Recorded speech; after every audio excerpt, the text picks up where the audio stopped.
Operation commence. Alright. We're back here with Bronze to GM Platinum Edition. And we've got a few changes. One of the biggest ones that we're going to be doing here, as I'm realizing my hotkeys, my health bars aren't on, is that we are now in Platinum. And we're about to start taking one giant step forward. And whenever you take a giant step forward, you take 2 steps back in StarCraft. We are going to be starting to use Reapers. We're going to open up with a Reaper every game, and that introduces a lot of micro potential, a lot of multitasking potential, a lot of harassment. It also makes our opening a little more fragile to certain pressures and all-ins. So this is something where you all need to realize that you don't need to do this. And I want to put this addendum out at the very start of this episode. If you feel like, oh god, I just hate Reapers, I don't like microing it, I don't want to learn it, I don't care, that's fine. You can absolutely get to GM. Don't feel like this is going to keep you stuck in Gold League or something like that and you're never going to get beyond that.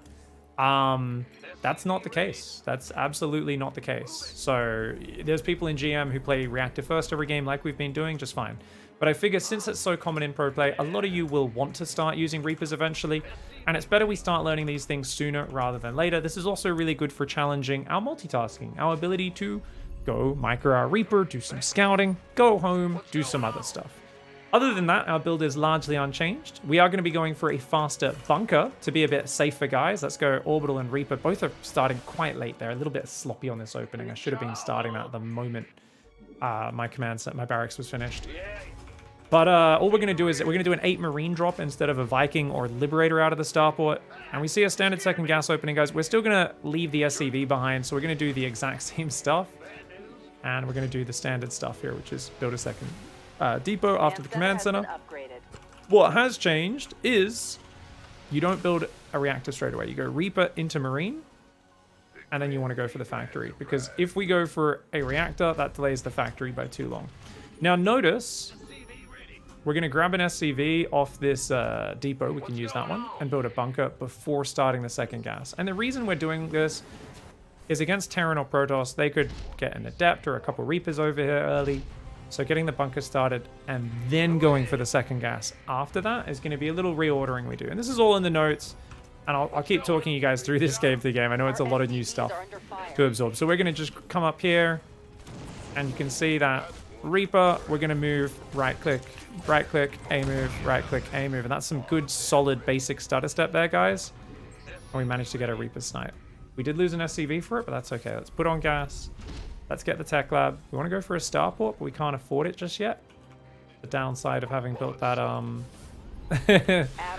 built that thing earlier. Keep putting SCVs, dropping mules, and finally we can get ourselves that starport and cue that back to mining. All right. Keep building SCVs. We can finally start building Marines 2 at a time. Notice that around this 3 to 3.5 minute mark, you have way less Marines. You've only got 1 Marine, 1 Reaper. So you are more vulnerable during this stage, but that Reaper comes with all sorts of advantages. Now we're going to be building more Marines and a tank. Let's also just send our Reaper across for a bit of a scouty scout, and we can even send this guy home as well. So we see, okay, there's an expansion there. My Reaper's going to go just stand outside the base, see if we see any sort of pressure coming. And you can see here, I started the tank. Let's start a depot. And in TVT, you don't need a wall off, but you want to see when the enemy's coming in to pressure you. So we're going to start building depots over there with Gary. We can set SCVs to rally to the natural. And we want to start a medevac right now. Okay, guys? Now, I'm going to put this tank on the high ground, as we always do. In this matchup, I'm trying to remember what we do next. We normally do a 2-base build, don't we? So this normally swaps off and builds a reactor, doesn't it, guys? Over here. That's what we do. It's funny, because doing a Reaper, I'm kind of already thinking about kind of doing things more like how I normally do them in TVT at a GM level, and I'm like, oh yeah, I can do this and this. All right, let's go reactor. Let's grab some SCVs. Let's go build barracks, and then queue them back to mining. And we can also go for that Marine drop. Now, just however many Marines you have, if you go with 5, that's fine. But we're going to send these guys across. We're going to queue it up. And we're also going to put that on our drop key. Now, that shows up as 1 for me. For a more standard setup, though, this would be more akin to, say, hotkey 3. And we're going to be using a few more army hotkeys throughout this stage. Build another depot here as well. And notice that's enough spotting depots now. So from here, we can start Gary just building depots non-stop in the back of the main. We're going to build another reactor, build another tech lab over there as well. We'll just build it down here so there's enough space for the tanks to get out. Keep building SCVs, dropping mules, building marines and tanks, but we've already done all that, and then building depots, okay? And because we've got 5 barracks now, we can get Bruce over there. So we're double building depots. Remember, stick to the macro cycles. Put these guys over, build the tech labs, put on gas, get an engineering bay, put on the other gas, queue up a few more SCVs, probably the last ones we'll need. And what is this, guys? Okay. So our opponent's coming to attack us. We're going to have to unsiege our tank and move that down there.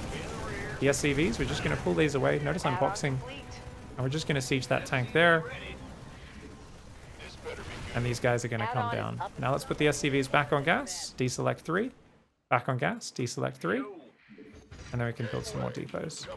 We're going to rally our command centers up here because remember my natural was full.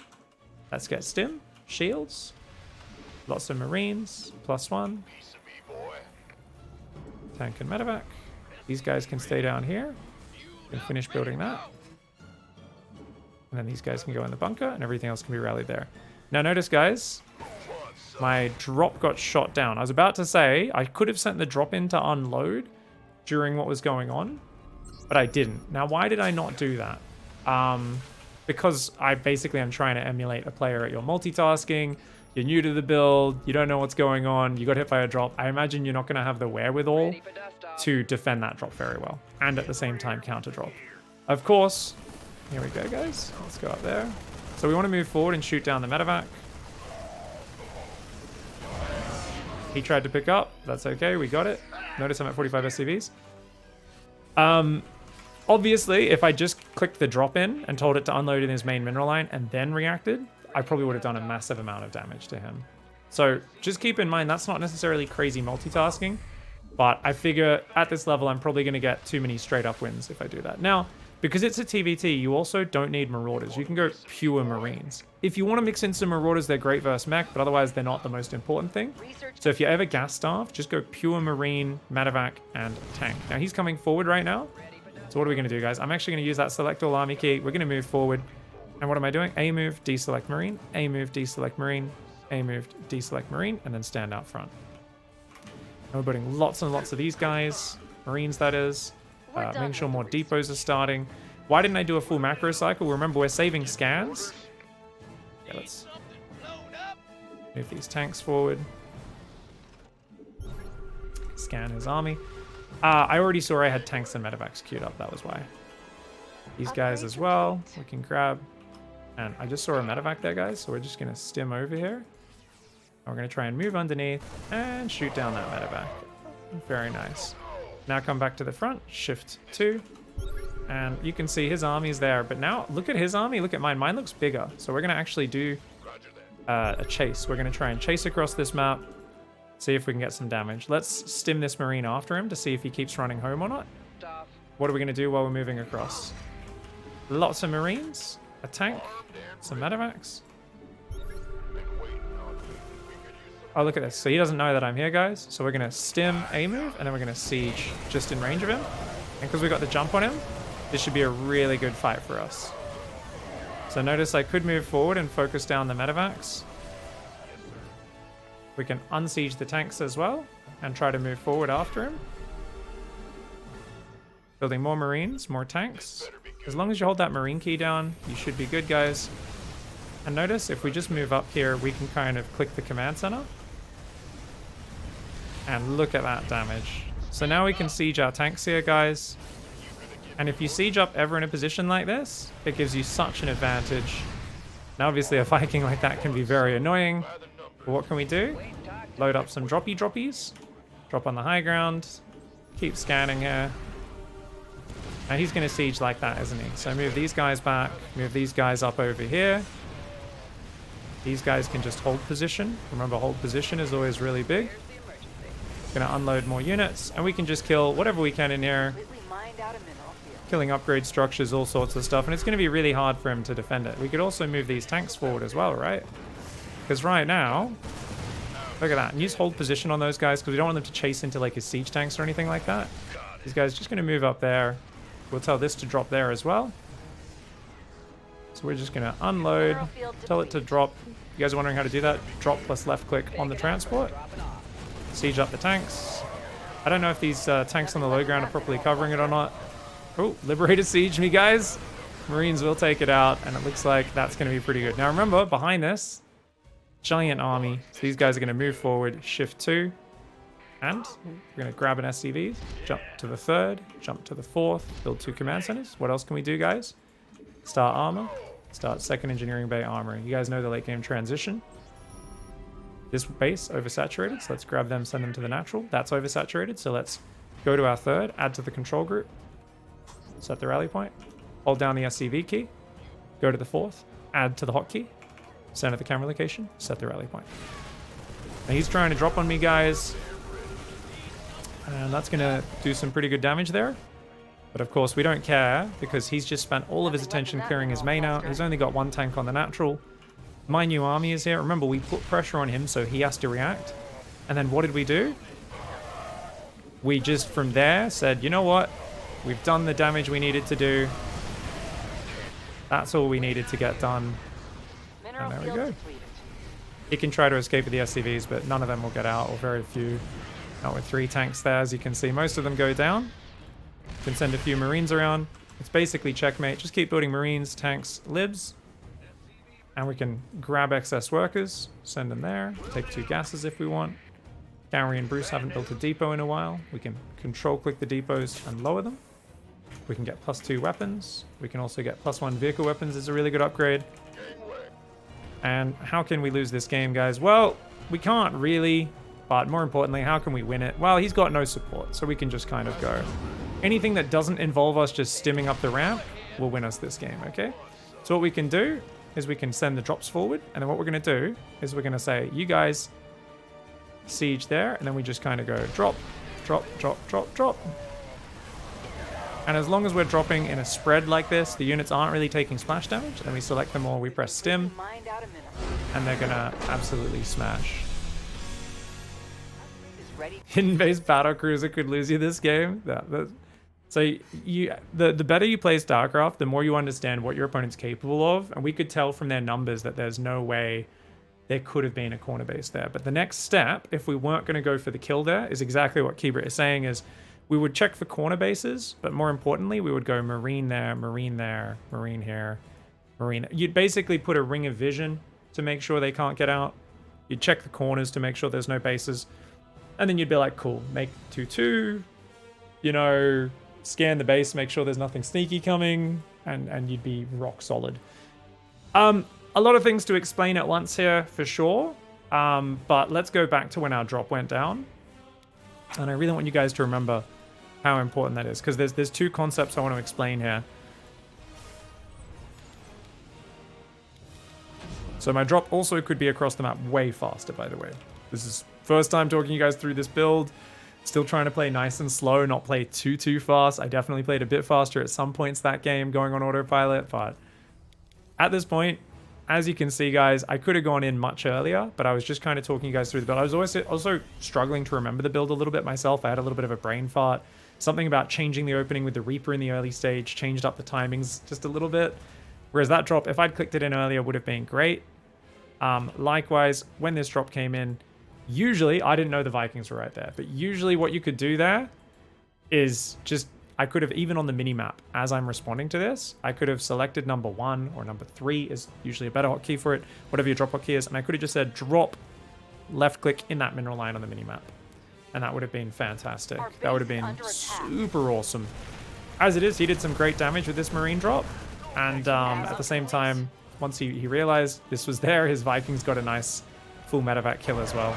So it was a really good start for him in that regard. On the other hand, look at the worker count. I'm at 41 workers versus 33. So my opponents really built a lot of army very quickly in this game, but you can see that they haven't really hit their SCV production as cleanly as they could have. So they've done some good harassment, they've done some good Viking defense, they're doing quite a lot of things well, but their worker production is really lacking. So I was actually quite far ahead in that regard. And they've gone pretty quick 3 barracks, right? So they're actually kind of continually producing out of 3 racks nice and early, much faster stim than me by a good 38 seconds. But it doesn't really matter because we're just kind of batching up more things at once. You can see my money's staying a lot lower than my opponent's here. Cool. If you don't go Reaper, does it change your factory timing in general? No.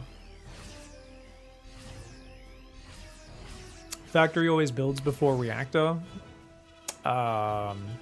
So whether you spend 50 gas on the reactor or 50 gas on a Reaper first doesn't matter. It's just the difference of how early you get your reactor production up. The earlier the reactor gets up, the easier it is to pump Marines for safety. Yeah. Is it the same order? Well, it's not exactly the same order because you do need to go Marine, Reaper, Marine, Reactor. It's Reaper, Marine, Reactor, but like, yeah, basically if you look at the build order, it's I think it explains it pretty well, right? Because the factory still ends up going down on 21 supply, right? I don't think that changes. We can double check. Let's check. And it's basically just when you have the money, right? So Marine queues up, factory goes down.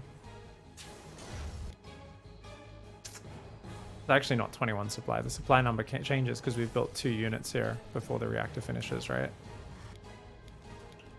So it's like a 20. It's like a 22 factory. I guess I should change that number.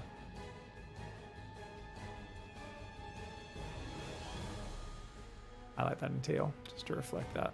That's a good little pointy, because you're building those units a little bit earlier. Do you have your Reaper on your main army key or a Reaper key? I put it on my main army key, but it's up to you. You might be like, oh, this is a scouting unit. I'm always going to put it on a scouting unit hotkey, like a secondary army key. It's whatever makes sense for you. All right, gang, into our second game of Bronze to GM Platinum League. We're up against a Protoss this game. So against Protoss and Zerg, we'll always be sending that Reaper across the map. Last game was the exception, and you guys kind of saw why. A Reaper jumped in my base. If I only had a Marine there, that would have been much harder to deal with. But because I had a Reaper and a Marine, I could defend it a bit easier.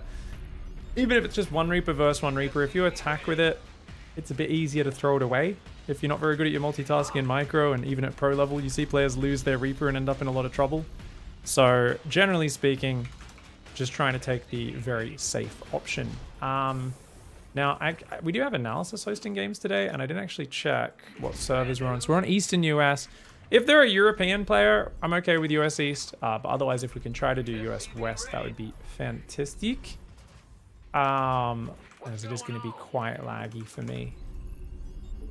It's not too bad. I feel like the US East server is literally just the central server. I don't know if Blizzard is not paying the proper server hosting fees anymore.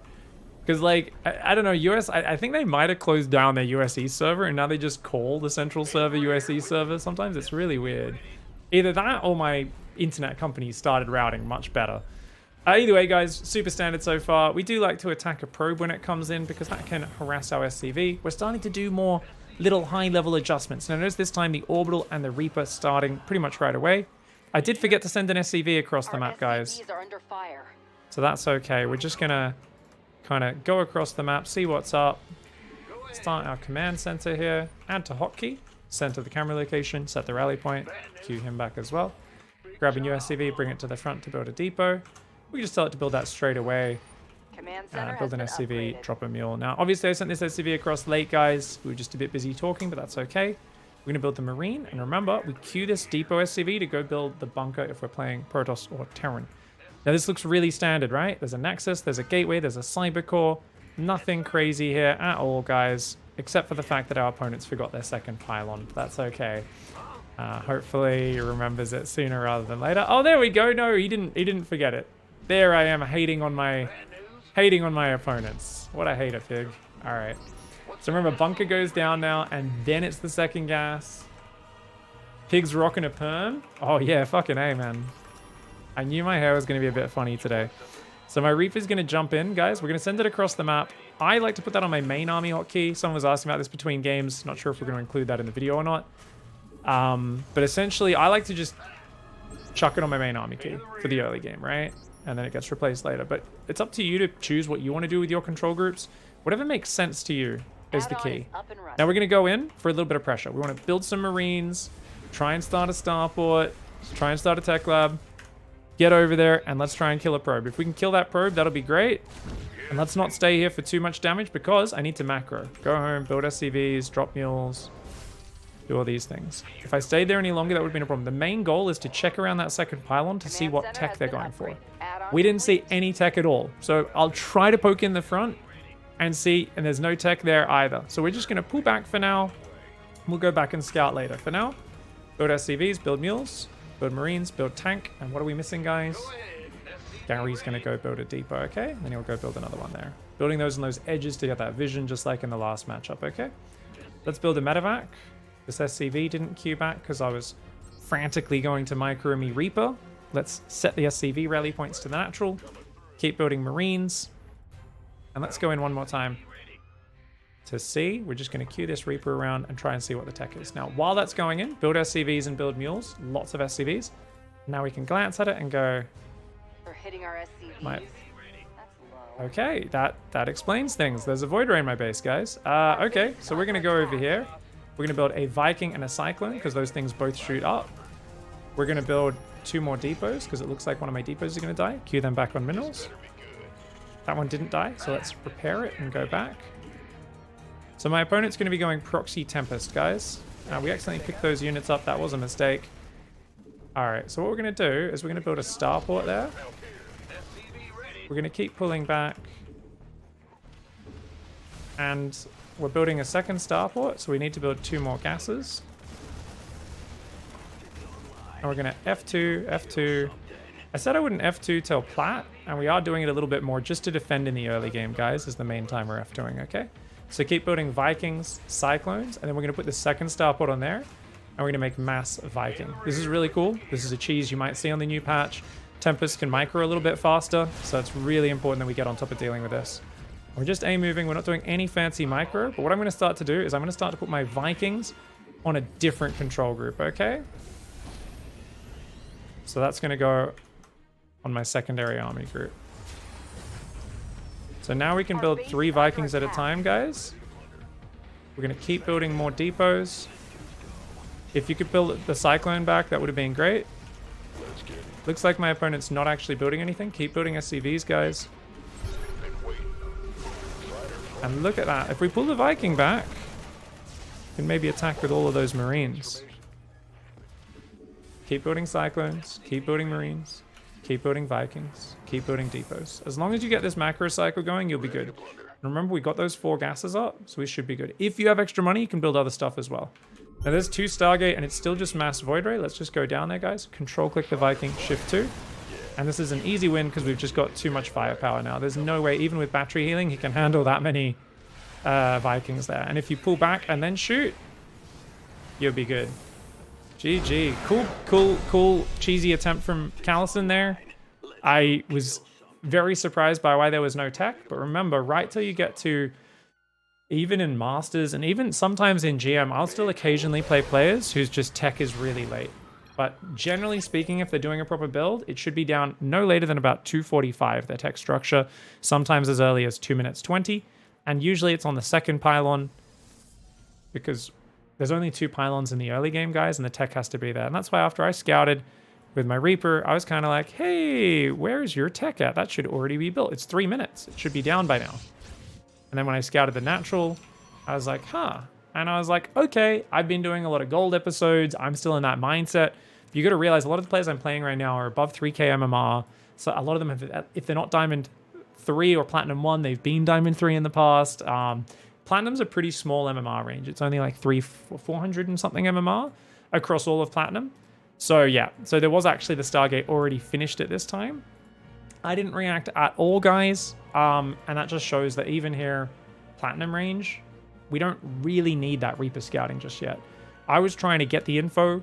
You might be like, well, how would you respond if it's Robo? How would you respond if it's Twilight? How would you respond if it's Stargate? I really wouldn't just yet. As we see things that force us to respond, I'll explain them as we go. But for the moment, try to just focus on the very, very fundamental basics of it. We can see what happens. Okie doke, guys. Game 3 of Bronze to GM. That last one was good because we got to defend a push.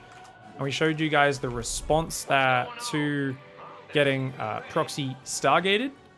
And once you get a critical mass of Vikings, you see that Tempests and Void Rays die very, very quickly. But just building that, Marines, Cyclones, single Vikings just to stabilize initially building extra depots in the back, and then getting the second starport and the 2 gases on the natural was the trick in that last game. If you guys could remind me in chat, I'll write that down in the document after this game, because I feel like whenever I defend like a cheese or a rush, I should always write that reaction down, because for me, I memorized that reaction. It's deep in my head. You saw I did it very quickly with no delay. That only comes because I've mentally written it down many, many times and memorized those responses. And that's what StarCraft's about. It's about finding kind of moments in the game where you freeze up and don't know what to do. And it's coming up with a set play so you know exactly what to do next time you're in those shoes. For now, let's make sure we get our camera locations up. 3rd base, 4th base, 5th base. 1, 2, 3, 4, 5. And of course, over the production there. Now 19 supply is where we're going to stop building workers, of course. And there is a probe here, so let's make sure we attack that just in case he harasses us. And oh, he's cannon rushing. Okay, guys, he is cannon rushing. All right, we're gonna build some marines. We're gonna make an orbital. Let's attack that guy there. And what are we doing? We're splitting the SCVs up, guys, to attack as many targets as possible.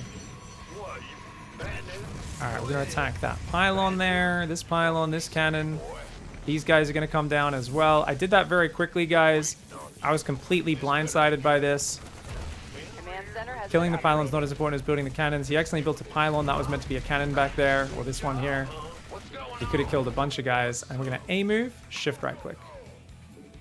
Build SCV, drop mule. Don't really need guys on gas right now. You can also send the SCVs back to mining. Now, I never even got a chance to control group those SCVs or Marines because I was reacting so late. Normally, I would have. All right, let's build a depot there, guys. We're going to go across the map with these Marines, and we're going to build a Reaper. And we're going to rally that Reaper inside.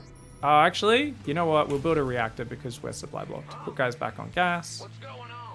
And let's go for the command center and just follow that normal plan. Keep building SCVs, command center, get the factory, the second depot, all this sort of stuff up, guys.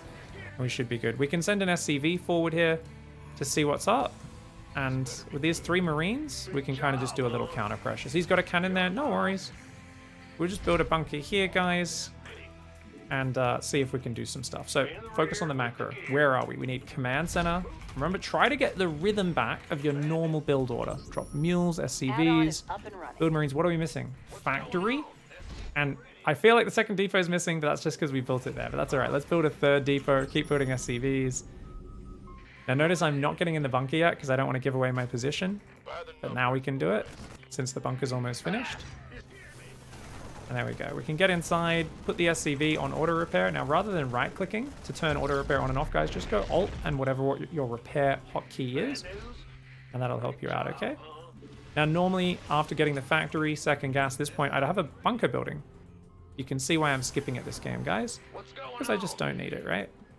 We can now bring these Marines home and completely ignore that on the other side of the map. This is what I call an attention trap. People go, what a, duh, nah, and they're obsessing over what's going on in there, what's going on in. Don't worry, guys. If we really want, we can scan in a little bit, but we don't need to think about it. Just follow your normal game plan. You've been thrown off your normal game. You're going to suck at your basics. So I can send this SCV home because that's actually going to give us a lot of help. If you want, you can even run the Marines home. You know, why not? Let's just do it. Make an orbital, or just leave it there. Build SCVs, build Marines, build tank. And this should be great. When this orbital's done, we'll drop a scan, make sure we see what's up. If you're, oh, what if he has a corner base? Okay, sure. Just sending these Marines kind of around the edges before they go home, no worries. Let's get a medevac, that'll give me some scouting as well. We do see a stalker there, no worries. Command center has been Let's build a depot and then another depot. Let's get that scan we were talking about. So we see there's a few gateways and a robo, guys. There's no corner base. It's fine. We'll just go check the natural to see if they've expanded behind this. But I don't really see anything too scary coming out. We're building Marines and stuff, so what really could scare us in this scenario? Let's grab a few SCVs, guys, and go build barracks. Build 2 reactors.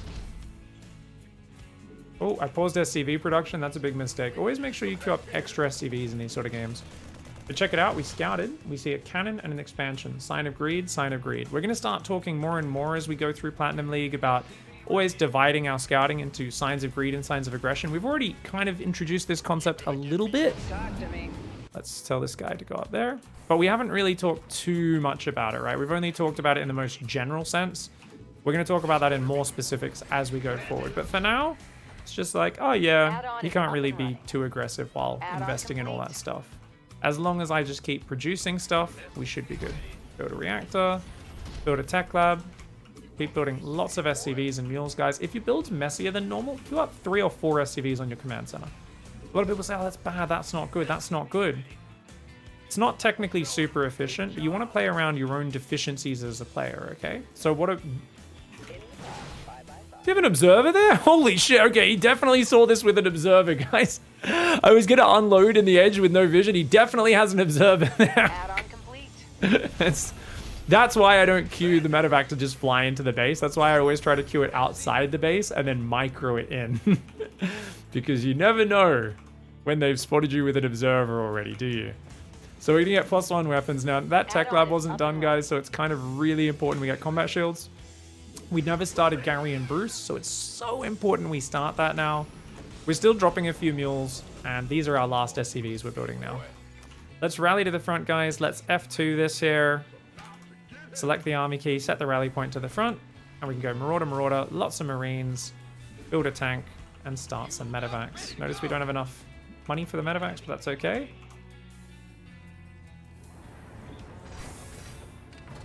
There we go. Thank you, Probe, in the chat. He's explaining how control group stealing works. Hey, what if I want to separate my tanks? All you do, guys, control click the tanks and alt put them on your secondary army key. Notice they just pulled off the main army. So if I move my main army around, it moves around, tanks separate. And if you don't like moving 1, moving 2, moving 1, moving 2, just tell your tanks to follow something. Just click them on a Marauder, and they'll follow that around. Easy peasy. All right, guys, more Marines, more Marauders, tanks and medevacs. Box these guys. Box that tank. Keep building depots here because we are a little supply block, so we'll do a supply drop. This is where you always scan here, right? Because there's always an observer there, except in this game, apparently there's not. I don't know. You can do this as well. If you look around, guys, you can... Oh, yeah, there's one. If you zoom in and out, it's actually much easier to see the observer. Now, we don't normally need to hunt for that or anything like that. A lot of people just build a turret out front their natural to try and get that. But it's just one of those cute little things. If you ever see a pro gamer doing that, that's why. All the upgrades seem to be done, guys. Build a tank, build medevacs, build Marines and Marauders. Let's move across the map. So we'll move forward to this middle point. Now, I didn't really send any scouts out, guys, so let's alt steer. Let's dump these Marines and send them ahead of the army. I'll even pull the rest of the army back and then move it forward. More Marines. Lots more Marines. Notice I've got a lot of Marauders queued up, but not so many Marines. And because I've already got a bunch of medevacs, a bunch of stuff, I don't really care about building medevacs. And look, guys, it's a bunch of Stalkers and an Immortal. Some of the worst units that Protoss has. Oh, there's also a thingamajig there. All right, guys, let's siege up out here. Spread the units. We saw a Colossus. And these guys can stim off to the right side. Okay. So these guys move up there. They're going to kill some stuff. And then he's going to try to come forward. So you want to control click the tanks, click them on the Colossus. But these guys, I actually A-moved back into the fight. So that was really bad micro by me. That was really bad micro. I was like, I'll just A-move them back into the battle. It's like they're standing next to a Nexus. They're just going to keep fighting the Nexus, dude. So what would have been a better way of doing this, guys? Just grab 4 or 5 Marines, stim them into the mineral line. If he has units to defend them, then you can send a whole squad like this with 2 medevacs. But sending my whole army over to the right was, or so much of it, was a bit unnecessary. And if I wanted to bring it back, I needed to manually tell it to move away from the Nexus before A-moving. I just kind of stimmed and A-moved everything. And obviously they're going to kill everything near them. And then they'll start moving south. So definitely shouldn't have let all of my tanks die there. We could have done that a little bit better by having a medevac out front to see when he moves forward and only splitting a few Marines to the right. And then start to just march those tanks forward little bit by little bit. Cool. This was, yeah, this was all about the cannon rush at the start, guys. Basically, Cosmic did a pretty standard low-level cannon rush in that it sucks. No offense to Cosmic. this pylon was in a really weird position because it's kind of blocking prime cannon real estate down there. Whereas I think if he builds it over here or here, I don't know the exact positions, he could probably like get a few cannons tucked in and then maybe wall it off with a single pylon there or something. I haven't really studied the placement. The important thing though, when you do realize you're getting cannon rushed, is to immediately pull as many SCVs as you can. So if we go into actual time, and let's actually write these notes down really quickly, shall we? So first things first, we just grab as many SCVs as we can. Now this is a super emergency scenario. Why is this a super emergency? Because I have not spotted the cannon rush until a cannon has already started, which is a disaster. You're meant to spot this when the pylon first goes down, right? I didn't notice it. And it is a very fast first cannon going down. But you can see he can't really afford a lot of cannons or buildings because he's gone for this so early. I would have scouted the forge anyway and seen, you know, there's something coming soon. But this is a pretty rough scenario to find ourselves in. So what do? We attack the cannon with as much as we can. I figure about 4 or 5 workers can attack it. And then we peel the rest off to go around the right side. And we're always just looking for surface area. So always send about at least 1 or 2 workers to attack each probe. I actually probably could have pulled even more workers here as well. And so if you think about it, you could attack with 1 SCV here, and then you could get like 3 or 4 there, and then a few in here as well. So if we look at this, I didn't realize these SCVs could actually fit through. Notice this SCV, like I actually could have pulled these SCVs through and fully surrounded that cannon. It's really bad for him because he should want to limit the surface area. Now I come in here and I go, okay, cool, let's go after that pylon because I figured, hey, this pylon in the back might be key. And let's just try to get in as deep as possible. In hindsight, I could have just like one-shot that cannon with those 5 SCVs if they started attacking it straight away. But notice I'm trying to just get in as deep as possible and kill all the different things. And then at some point I realized, wait, that's a pylon. This is a pylon. This is a pylon. He effed up. Obviously this one here should have been a cannon. That would have been finishing in 11 seconds plus 3, 14 seconds from now. And if it was a cannon, it would have been way more important for me to be damaging it from the left this whole time with an SCV. And then attacking it with another 2 or 3 SCVs from the top. It would still finish, but it wouldn't get too many shots off before it's done. Yeah, likewise, this one here maybe could have been a cannon as well. So that ends up being a pylon. He cancels it. And as long as I stop these cannons getting up, we're good. Now, normally, there's a lot of times there's a cannon in the back you can't actually surround and kill. Say this was here, there was still a pylon below. It's about to finish. What you can do, though, is you can imagine if this was a cannon and this was a cannon, this would be the only pylon. And me focusing that would be like, I don't need to kill these 2 cannons. I just need to kill this pylon.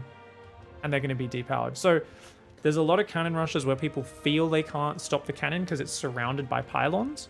They're like, I can't get on the cannon. But as long as you surround the pylon and kill it and stop them building new pylons, that can work as well. So there are multiple ways to deal with it.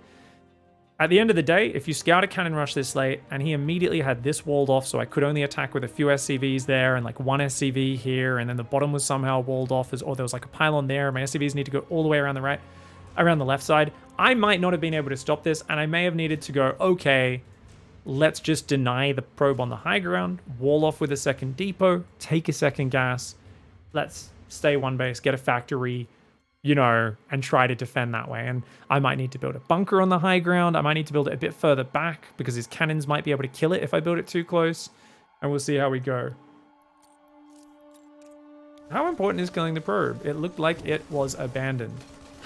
Yeah, it's very important to just limit your opponent's options as you get to higher levels.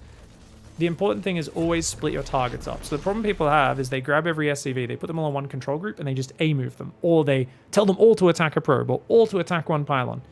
You want to just box 2 SCVs, click a probe. Box a few SCVs, hit this pylon. Box a few SCVs, move them in, surround a cannon, and hit it. As long as your SCVs are all hitting different things, you're limiting your opponent's options, and then you can try to identify the biggest threats, which is cannons that are going to go up in areas where they are surrounded. So anytime a pylon goes down, like say this was the first pylon here, you're immediately thinking about what can they do with this pylon? Like where can they surround something, right? And check this out, guys. There was actually a big tell I didn't notice. I'm so good at impersonating a platinum player, guys. I didn't notice that he walked right fucking past my SCV scout, which is kind of a little bit of a telly-tell there. Why is there a probe there this early in the game, and why is it hiding? So if I noticed that, that would have been good. But if you see this, what am I thinking about if I've spotted that? I'm pulling SCVs down. I'm thinking, ooh, he could put a cannon there. And then if he puts like, I can only attack it with 1 or 2 guys there, 1 guy there. If he puts another pylon below it, that's kind of scary. I'm also thinking like, what if he can squeeze like a gateway in here, which he can't by the looks of it. But he, you know, if he squeezes a pylon there and walls that off, I have to go all the way around, and then a pylon there. And then there's like a cannon going up here that's completely protected. Because by the time I get around through this choke down here, there's no way I'm stopping this pylon getting up. So you're just thinking of prioritizing, okay, if I have, say, 1 SCV down here, I might block either this area just by patrolling that SCV or putting on a hold position. Or I might block this area here, saying if I block that area, it's going to be really hard for him to wall off. And that's something you can do, block the key wall offs, especially if there's a certain map with a really abusive wall off. Block that while you bring more SCVs down. That can really help you out as well. What are your thoughts about walling and just letting everything finish to waste their minerals? That can work really well versus Protoss players who don't really know what they're doing, as long as you kill the probe on the high ground and you don't let them cannon up there. But if they're an advanced Protoss player, they're going to be like, okay, this guy's walling off.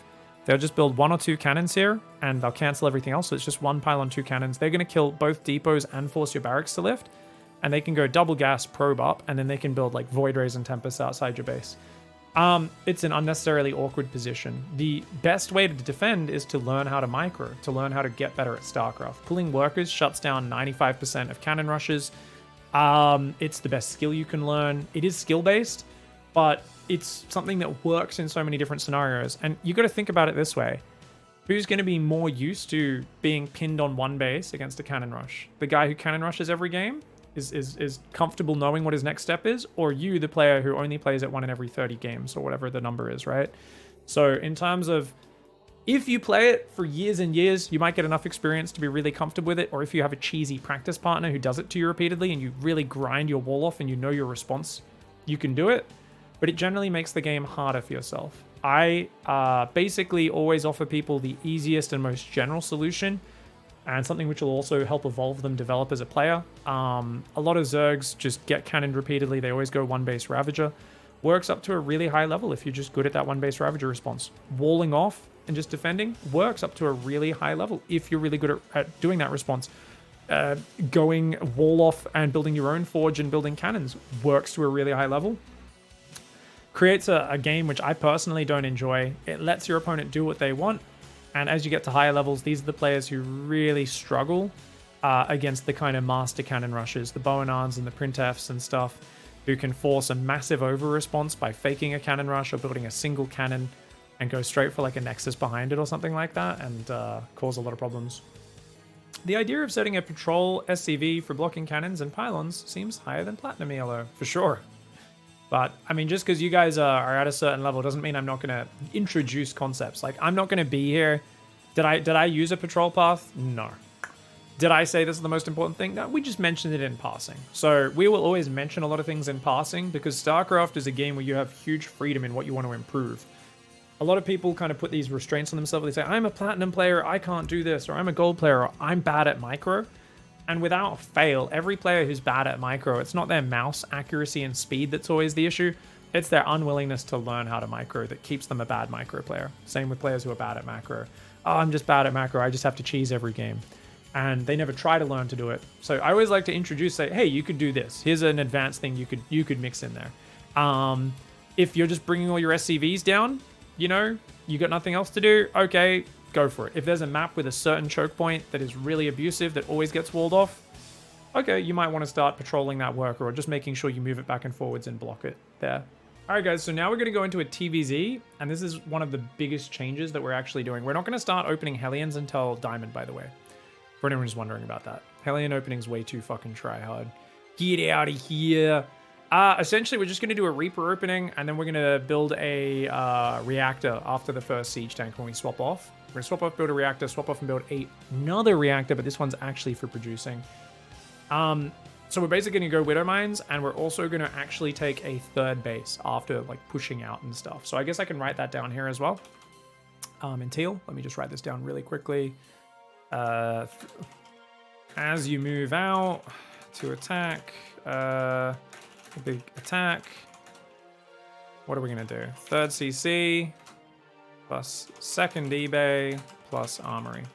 Essentially, we're actually setting up for the game to go longer. All right, guys, we're doing a TVZ right now, and this is our first TVZ here in Plat.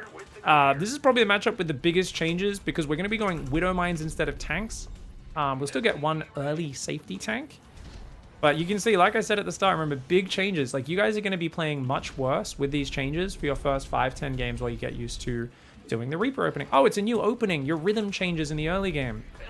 All that muscle memory you learned, you're having to relearn. And this is one of the important things you want to embrace as a StarCraft player. A lot of players, whenever they learn a new thing with a show like Bronze to GM, they're like, man, I just got comfortable with what I was doing before, and now you're telling me to unlearn it? Guys, some people don't start going to, say, the Platinum part of a Bronze GM until they're in Diamond 2. I've seen people get all the way to Diamond 1 on like Bronze, Silver, Gold parts of Platinum, of Bronze to GMs. So you don't, if you're not comfortable with it, you're not looking forward to learning this changes, don't do it. Or maybe just learn the swap to Widow Mines, but still keep doing the reactor first. Maybe stick with the siege tanks because you're comfortable with it and learn the Widow Mines later. So try to make it work to the way you want to play the game and how you want to develop as a player. Don't feel like you have to force yourself to learn everything at once. I felt like I was getting very, I'd showed you most of what I could. You know, I showed you a ton of games doing the kind of very basic way of dealing with things and stuff. And I'm just like, I think I've given you enough of what we showed you. But as always, you could play that to a much higher level than where I show it being played to on the ladder. And you can get way better with it. And you can spend as much time with it as you want. Now, A move the Reaper guys across the map. We build a Marine. And then next up is the factory. Now, I like to bring this SCV over to build the factory. Doesn't really matter which one though. That SCV is queued back there. Remember, this is TVZ, so we don't need that earlier bunker, so we can go second gas. And then we can go for the bunker. Now let's micro the Reaper, guys. Queue up another SCV as we go in so we don't screw up our micro. And if you can click a drone, that's great. Bonus points if you start a step forward. Otherwise, we're just right-clicking for now. I'm keeping it real simple. And we're going to back off. Why? Because I know I've got macro to do. And a queen's about to pop out. We can build the reactor. Build the bunker. Make sure these workers are queued back to mining. See, the reactor's a little bit late. Keep building SCVs. Let's check my camera locations are all good. I never got number 5. Okay. So you see how there's this idea of limiting the amount of time you stare at any sort of pressure that you do.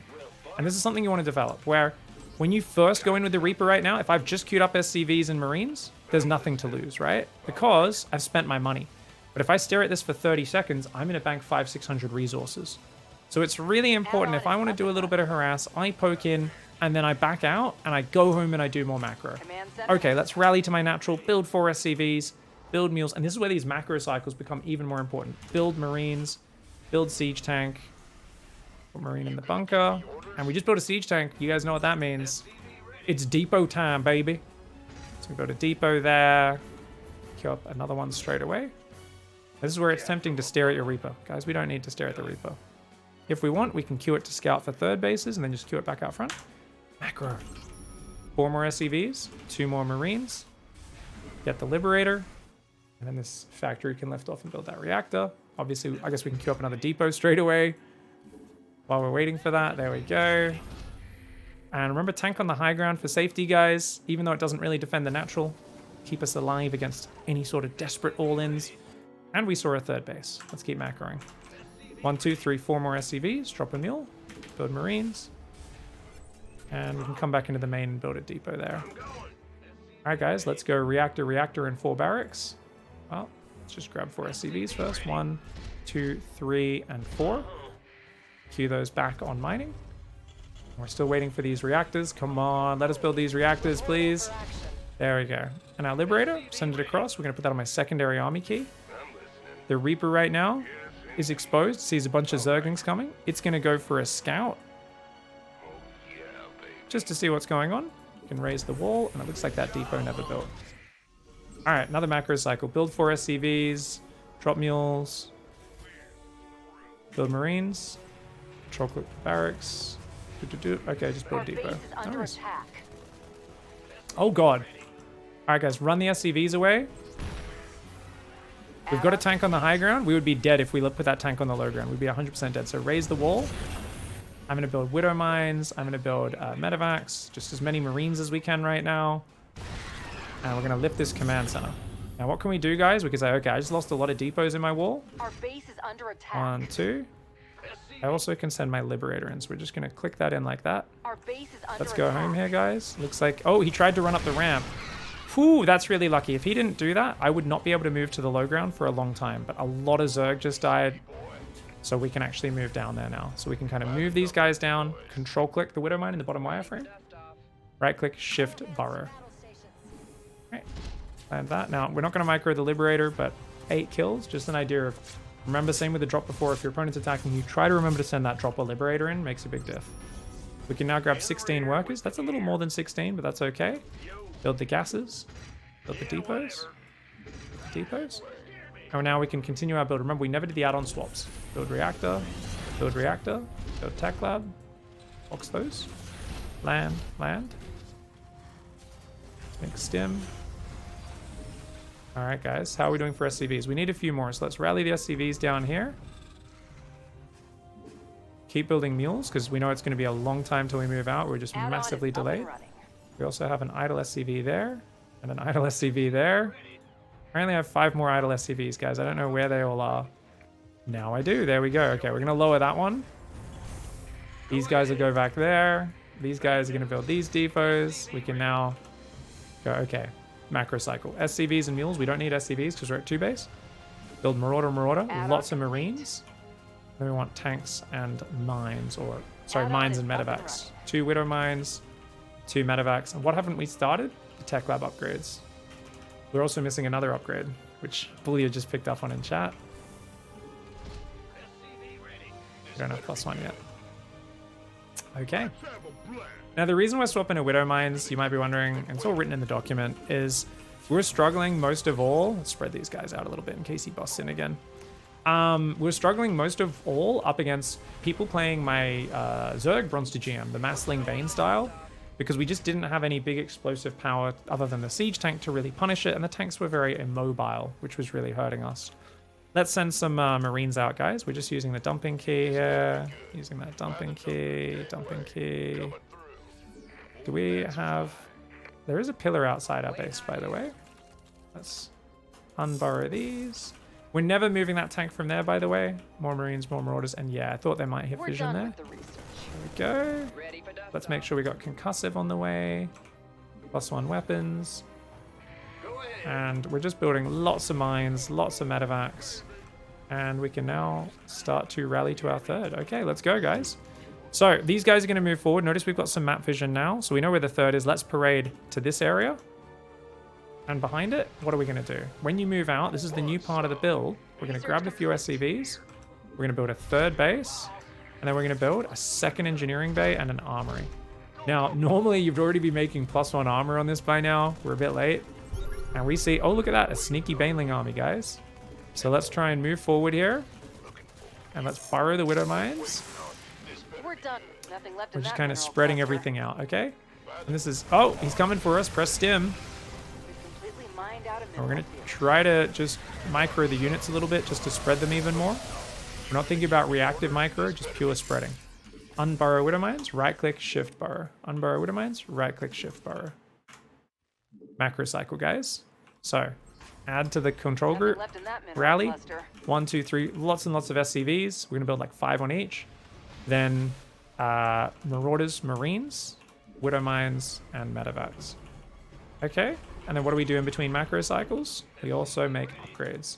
So we're going to make these extra upgrades. That SCV is stuck for all of time. Unfortunately, bad building placement. You can get vehicle plating is actually quite good with this style with Widow Mines and Medevacs. Makes them just a little bit tankier. Remember, guys, if you ever get run by attack, if they're attacking me a lot, denying my watchtowers, what I would do is I'd put a few Widow Mines out. I'd put like 1 on the left, and then we put like 1 up on the right. Oh, his army just engaged. I didn't even stim against that one, guys, but it looks like the Widow Mines killed everything. We're going to grab half the workers there, send them over to the third. And we'll build a 4th on location. If your opponent's pinned in, you can build command centers on location. Whereas if he's being more aggressive, we put more Widow Mines out, and we'd be building command centers inside our base for safety. Start +2 vehicle weapons, more Marauders, more Marines, more Widow Mines, more Medevacs. Box these guys.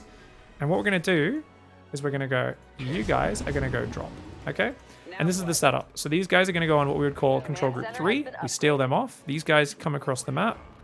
And you can see there's like little ling run bys. He's trying to set off the mines. We want to stim. You don't want to A move because you don't want to break your spread. If you break your spread, you're in huge, huge trouble. And the whole point here is we just want to move these guys forward. A lot of people will panic and A move. And then all you've done, now you have to painstakingly respread your units. Don't do that, guys. Control click the mines, move them forward. Move a few little sections of the bio forward here. We can start clearing the creep. And we can just kind of go, cool. Oh, I can't scan. Why? Notice I've got an SCV on my hotkey. So shift click, remake the command center hotkey, drop the scan. And these guys kill the creep tumor, kill the queen, and go like that. Okay, so what do we need to do, guys? Well, we're not max, so let's queue our last depots. Let's queue our 4th command center here. We can rally to there. Let's get some more upgrades. Oh, are we being attacked? Select stim, and notice there's no banelings. It's roach hydra, so now we don't want to spread. Now we want to clump up, and then we can attack move front on. Or if we feel we're outnumbered, we can run away, and we can tell the other drop to go in. So we just click that drop in the back, and you could do that on the minimap. Now these guys are fighting really well because he didn't bring an overseer, so he can't actually beat the widow mines. He's tried to swap from Lingbane into roach hydra, which can work, but it's not optimal because bio does pretty well versus both. Now, if there's a spore, you can quickly focus it down because otherwise that kills your medevacs.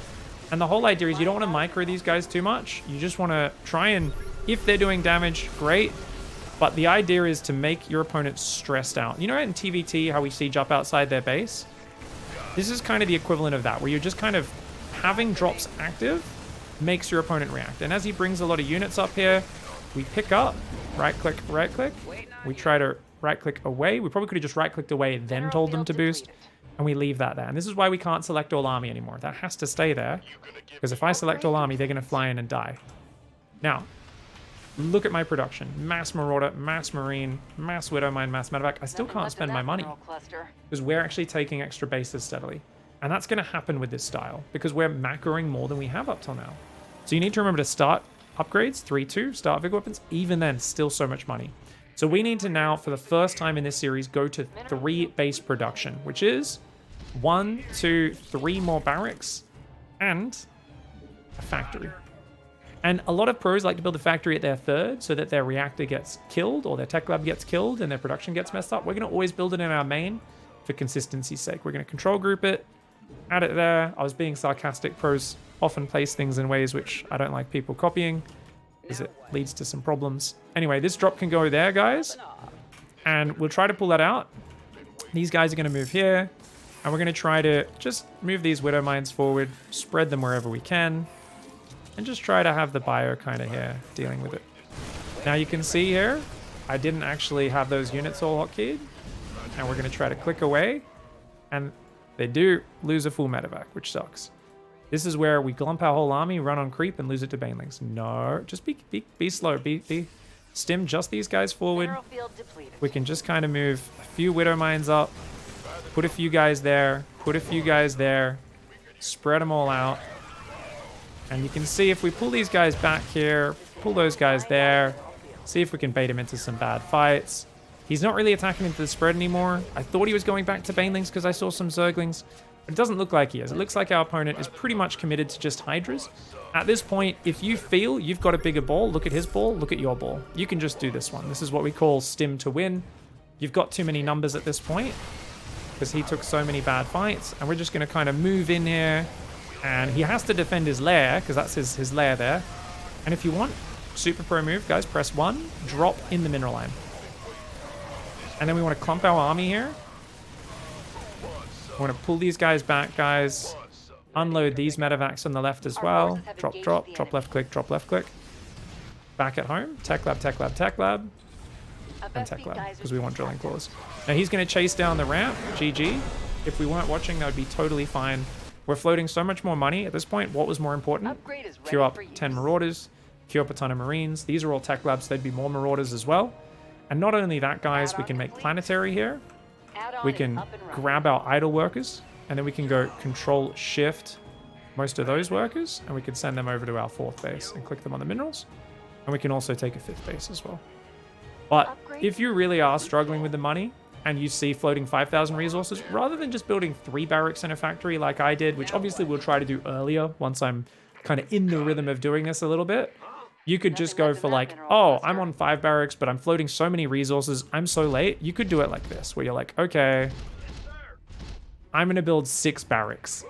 Command center has been upgraded. Add them all to hotkey and that sort of stuff, and that's actually massive. All right, we get +3 armor. We get vehicle plating. You also can get building armor. This is an amazing upgrade. And remember, if they're turtling, you can just go like that. Box SCVs and just build command centers all over the map. And even if 1 or 2 get denied, it saves you so much APM just being able to go there, turn it into a planetary, and it's a big investment for your opponent to ever deal with. Generally, you'll notice with the style we're playing, we're staying on just 4 gases. But as your main starts mining out, you can absolutely, or if you happen to have a gas problem, just take 2 gases. And when you're at this big macro stage, don't wait to put workers on gas, do it straight away. Because you got so much stuff on your hands, you want to simplify your tasks as much as possible. In terms of total worker count, we went up to about 60 workers this game. 58 you can see in the top right. So we're still not playing a like 80 or 90 worker style. That's something to keep in mind. Also, by the way, I said 3 tech labs up here. I think that's a little bit of a mistake. Because we're going 2 tech labs at the start, we probably want to go 2 tech labs, 1 reactor, and I believe I wrote that down in here as well. Yes, yes, yes, yes.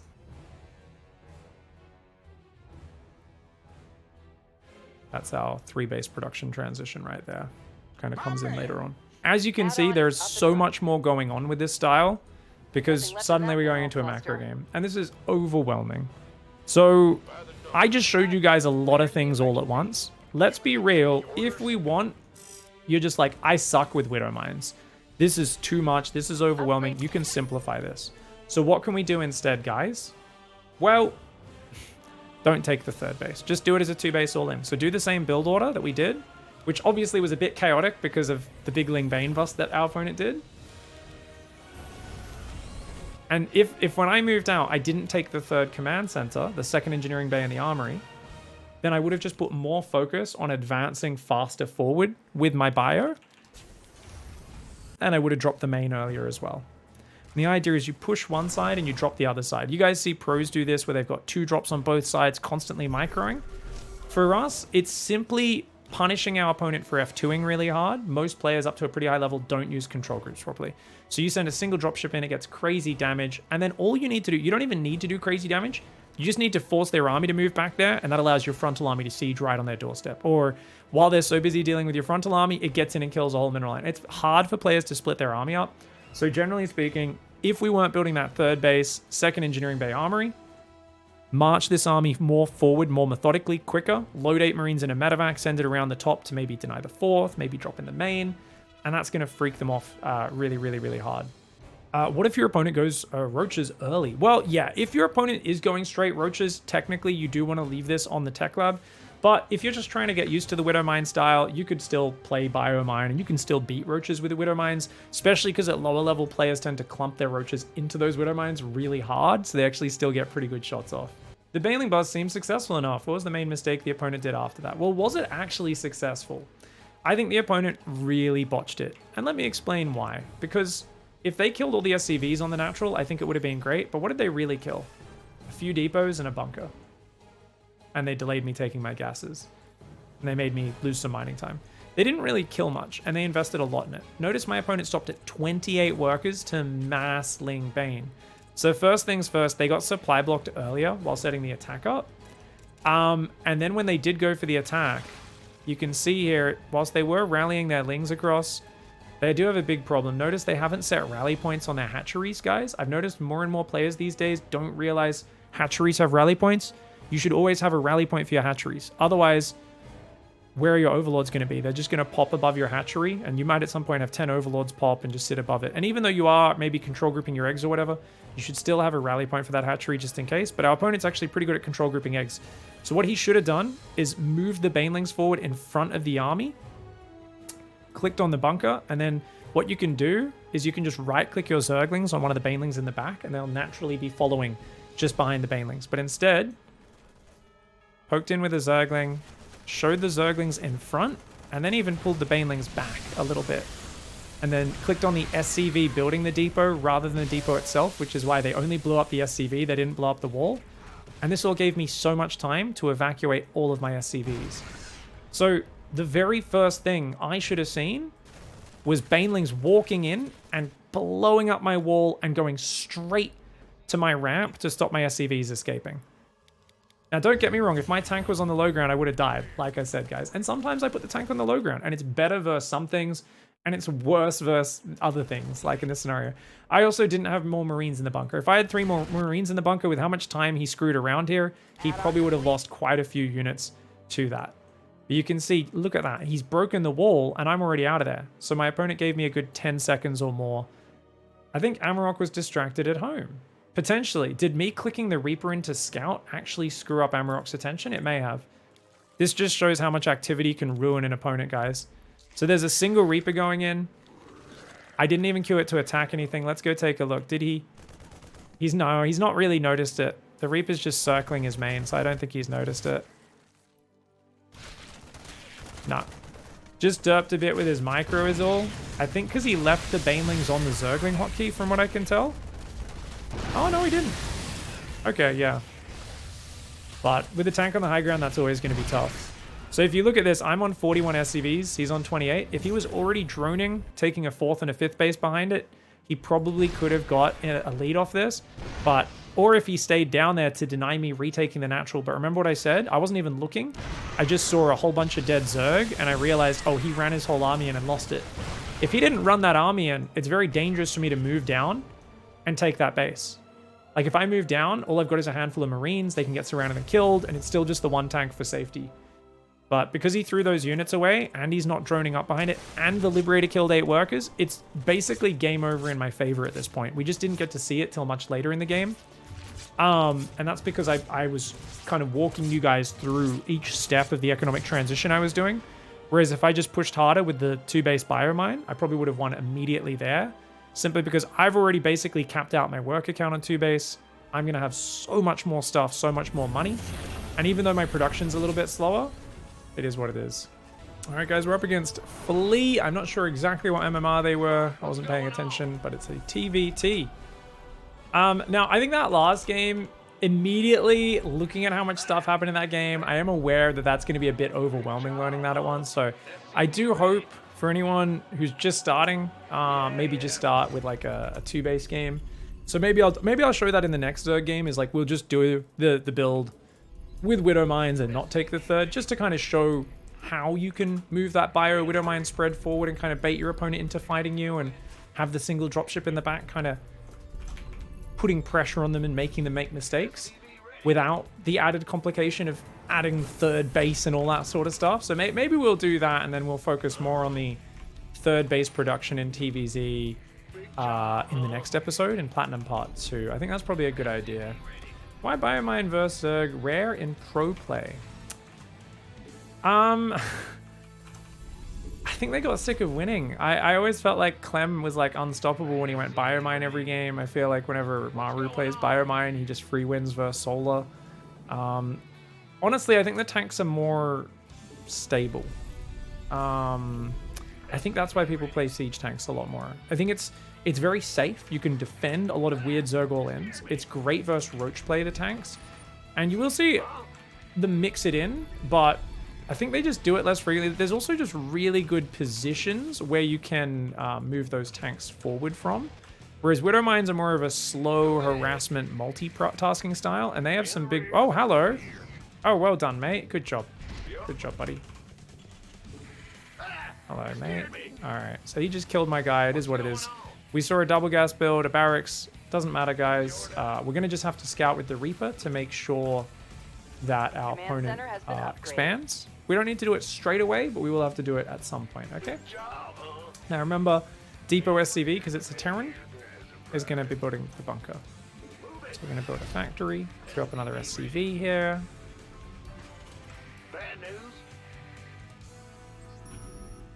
We've got lots of questions that are very relevant to the show today. Do we have to watch on Africa TV to watch GSL? No! you can watch on YouTube. It's just the live stream sucks on YouTube, but the video is proper. they put the proper video up without the edges of the screen being cut off. All right, guys, we've got second gas on the way, factory, bunkers on the way. Just make sure all these guys are rallied to the minerals, and 2 guys on gas. Really advanced habit is to move your worker to the inside and then tell it to gather. Not important for us to really be focusing on. It is important for us to go for a tech lab and then a starport in the near future as well, guys, and get those Marines building. We're going to send our Reaper across to the enemy natural. Remember, we want to scout, are they on one base or not? 3 minutes 30, same scout as always. I couldn't do it with an SCV this game, so we're going to try and send the Reaper in and just queue it to run back the moment it gets in vision of that command center. We're going to build a tank here, but we don't actually have the gas right now. Command center has been upgraded. Build some more SCVs, build some mules, and oh, a bunch of Reapers and a Hellion coming. Let's get more guys in the bunker. And what I'm going to do, potentially build a tank, build Marines. Okay, so I'm going to rally everything to the high ground, and I think I'm just going to rally all these guys up here. So if he runs past the bunker, there's nothing for him to kill. If he doesn't run past the bunker, I'm kind of like, ah, damn, probably could have stayed down there. Better safe than sorry, though. Oh, he's coming in now. He's coming in now. Okay, run the SCVs away. Something you got to be careful of in TVT if you see a bunch of Reapers and Hellions like that. All right, guys, let's build that medevac. Oh, those guys are getting lured in. Build a depot. And let's just wait for that siege tank, and then we can go back to mine, okay?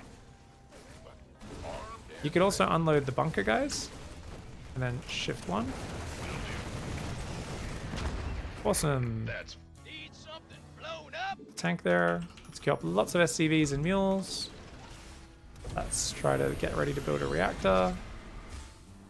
We can kind of go 1, 2, 3, 4. Queue back. Build those 2 reactors. Oh, hello. Not enough space there, apparently. We can put the Marines in here. Get ready to drop. I keep dropping from the same angle, so these players might start always leaving Vikings there, in which case I'll start dropping behind the natural instead of the main. Because always dropping from the same angle can be a bit predictable. Let's make sure we build SCVs and mules. SCVs and mules. Go ahead.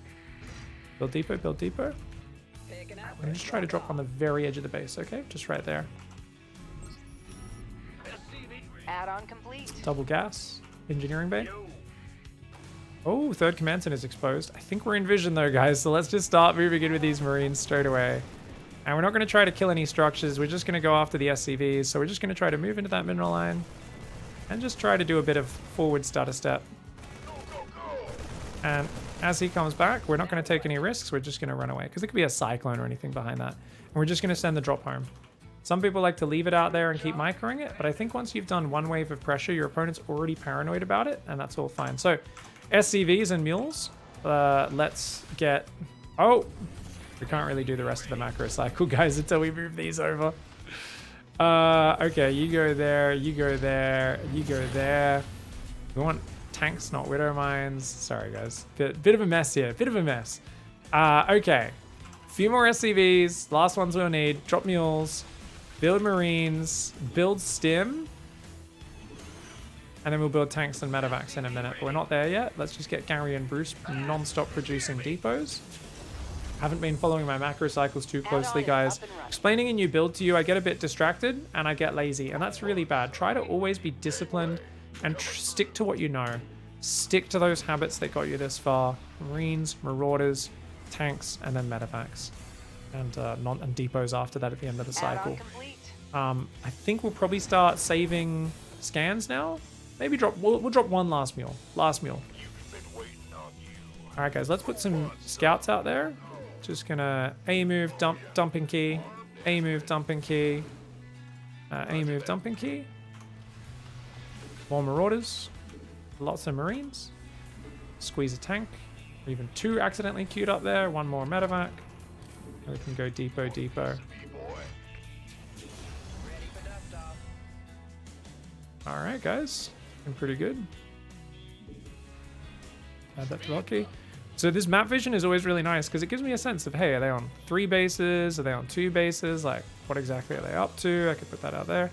We can say, okay, my opponent's on 2 base. Good to know. Now, I know they were building a 3rd command center, but it seems like we've delayed them a little bit. And we saw a Marine scout coming out there, so I'm going to send this Marine to A move like that to cut him off. More Marauders, more Marines, extra tank. Alright, and we're going to queue up 2 extra depots ahead of time, guys. And our upgrades should be, yep, last upgrades starting now, concussive. I guess I'll start +1 weapons as well. These guys, shift 2, unsiege, sell the bunker. Oh, you can keep it up if you want. So we're going to move across 3/4 of the way across the map. Let's go. Remember, guys, it's TVT. So, more Marines, more tank, and swap to Vikings. Notice we're building Vikings from now on, because we've already got plenty of medevacs. Actually, way too many medevacs, to be fair. I've been playing a little bit faster than I need to as well, so if you guys are intimidated by the speed, don't worry, I'll try to slow down in the next game. I think it's just because we started with a few diamond players, and we also got cheesed a few of these games as well. I think that's part of why I'm kind of like, oh, okay, kind of going a bit hard on it. Now, he's camping real well. I don't know how I'm going to get in there. I could go for the old famous Doom drop, guys. We see a very good setup on the front, so let's just click everything in here. Wait, talk to me. Alright, I'm going to try and get all the tanks, because I think getting the tank sieged is like most of it. Where's the emergency? Alright, these guys are going to go out there, and then they'll go in. More Marines, tanks, and Vikings. And these guys are going to go here. So we're going to rally to the middle of the map now. And oh, look at that, guys! We found a hidden base. So our drop got spotted, but we found a hidden base. Very nice. And these guys are just going to come back to the front now. Okay. We're just going to leave a Marine there. Marine there. Marine there. Just using the dumping key. Very nice. We can break these rocks as well. Alright, guys. So let's... If your opponent's just turtling, take a 3rd. Take a 4th. Apparently I never set these camera locations up. What's going on? Armory. 2nd engineering bay. Build a few more SCVs. Rally out there. Finish off our depots. Grab a bunch of these SCVs. Send them to the 3rd. Add to your hotkey, rally to the 3rd. Add the hotkey, rally to the 4th. What are we missing though? More Vikings, right? So Vikings and tanks are what will win the air war. So if you really are feeling like your opponent's just sitting there, build another factory and build another starport. You get a tech lab on the factory, a reactor on the starport, and whilst you're still playing bio, it just gives you the ability to, in a game where it's tanks and Vikings kind of standing off against each other, it allows you to, you know, make the game a lot more competitive. So, alright guys, we've got a few Vikings. Let's just break these rocks just to open up the paths. There's nothing really my opponent can do to surprise me at this point. You can see it's just massing bio, trying to survive essentially. And that gives us all the time in the world. So we can just take gases on our 3rd, take gases on our 4th, build up to about 60 workers. When these command centers finish, that'll get us out of the supply block. We can keep scanning as well. We don't really need mules at all because we've got so much more bases to mine from. I guess we can send a Marine around the top. Deselect. Send a Marine to the bottom left. Just making sure there's nothing there. Send one there. Shift 2. Grab the Vikings. Shift 3 or Alt 3. Reactor, Tech Lab.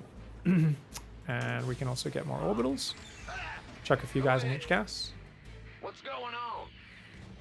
This base is about to mine out at 11:30. So at 11:30 we can drop this down to 8 workers. So we just grab them, go to the 4th. Deselect 2, click on the minerals, Add-on is up and make an running. orbital. We hear you. And all we're doing is building tanks and Vikings. I'm not building any more bio right now, okay guys? And does he even have an air army? It doesn't feel like it. So I think we can basically move forward now. And what I want to do is I just want to grab all the tanks, kind of separate them from this army. Move the Vikings in front to get vision. Pick an air fight if we can with our Viking superiority. Command center has been upgraded. And we're just going to siege those tanks right there.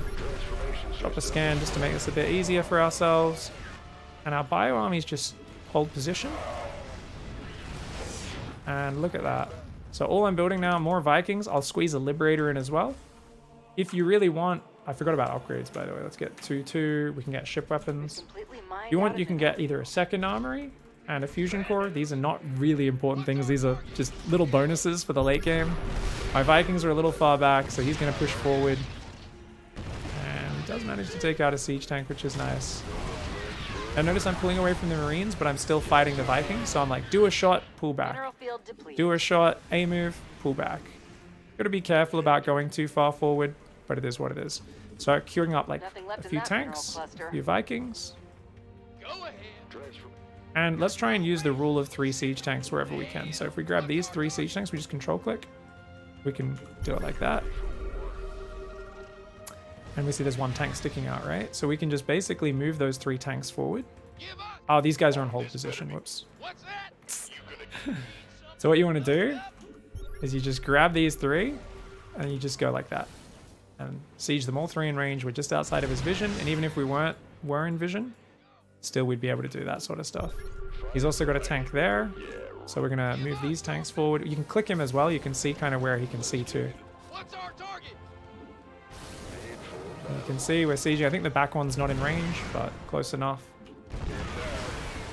And we're just going to keep building tanks and Vikings, guys. Okay. Let's go back to our rally point here. We've got some Vikings and a Liberator. We can just squeeze a Lib there. Or we can just move these tanks forward as well.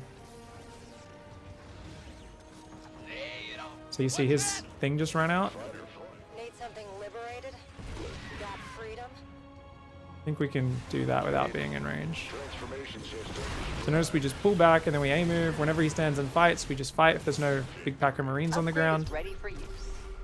And now we can just move these tanks forward. Move these tanks up as well. This Liberator can come from the right. Mineral field Move that tank forward. More tanks, more Vikings, more Libs. And obviously this takes a while, but I don't even need to push in here, guys. I'm not even looking at home. I haven't macroed other than building tanks and Vikings for ages. If you want to be more safe, okay, like if you want, we could do this, right? We could do this all day, build command centers, but as long as we've got him pinned, we keep our tank Viking count up, I think we're good. He's actually going to break out, which is kind of crazy. I wasn't expecting that, but I'm like, oh wait, I have bio here, so we could move in. And he actually managed to do pretty well there.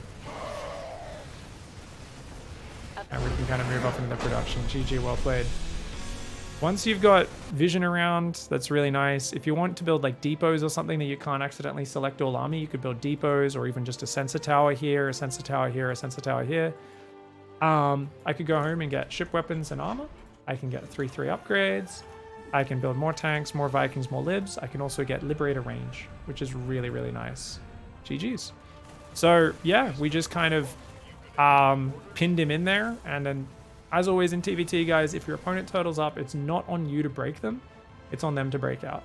So batch up your macro, take 2 bases at once, get the second eBay the armory, build extra factories and starports, do a whole bunch of different things at once, and you just get so far ahead. And then you can just be like, oh, I have more. If you need to force your way through in a front-on fight, just get the Viking advantage, slowly move your tanks forward with that, and you're just going to trade better than them, and you've obviously got way more income as well. All right, guys, we're playing another Zerg Azelion, a 3k player. I think it's really important we just do that 2 base. Let's not take the 3rd. Let's just get used to the 2 base Widow Mines to really focus on advancing that Widow Mine push and controlling the drop in the back. And I think I definitely agree Platinum Part 2 will focus more on the adding the 3rd base and all that sort of stuff. All right, guys, notice I split the SCVs, just 1 to that top patch, 1 or 2 to that bottom patch. If you don't do that, that's totally fine. It's just one of those things that can be nice. 3rd base, 4th base. Oh god, my mouse cables are entwined. I was like, what's going on here? Why is this moving oddly? There we go. All right, 1, 2, 3. We can have a 4th base there and a 5th base there. There a 4th base, there a 5th base. Everywhere a 4th and a 5th base go.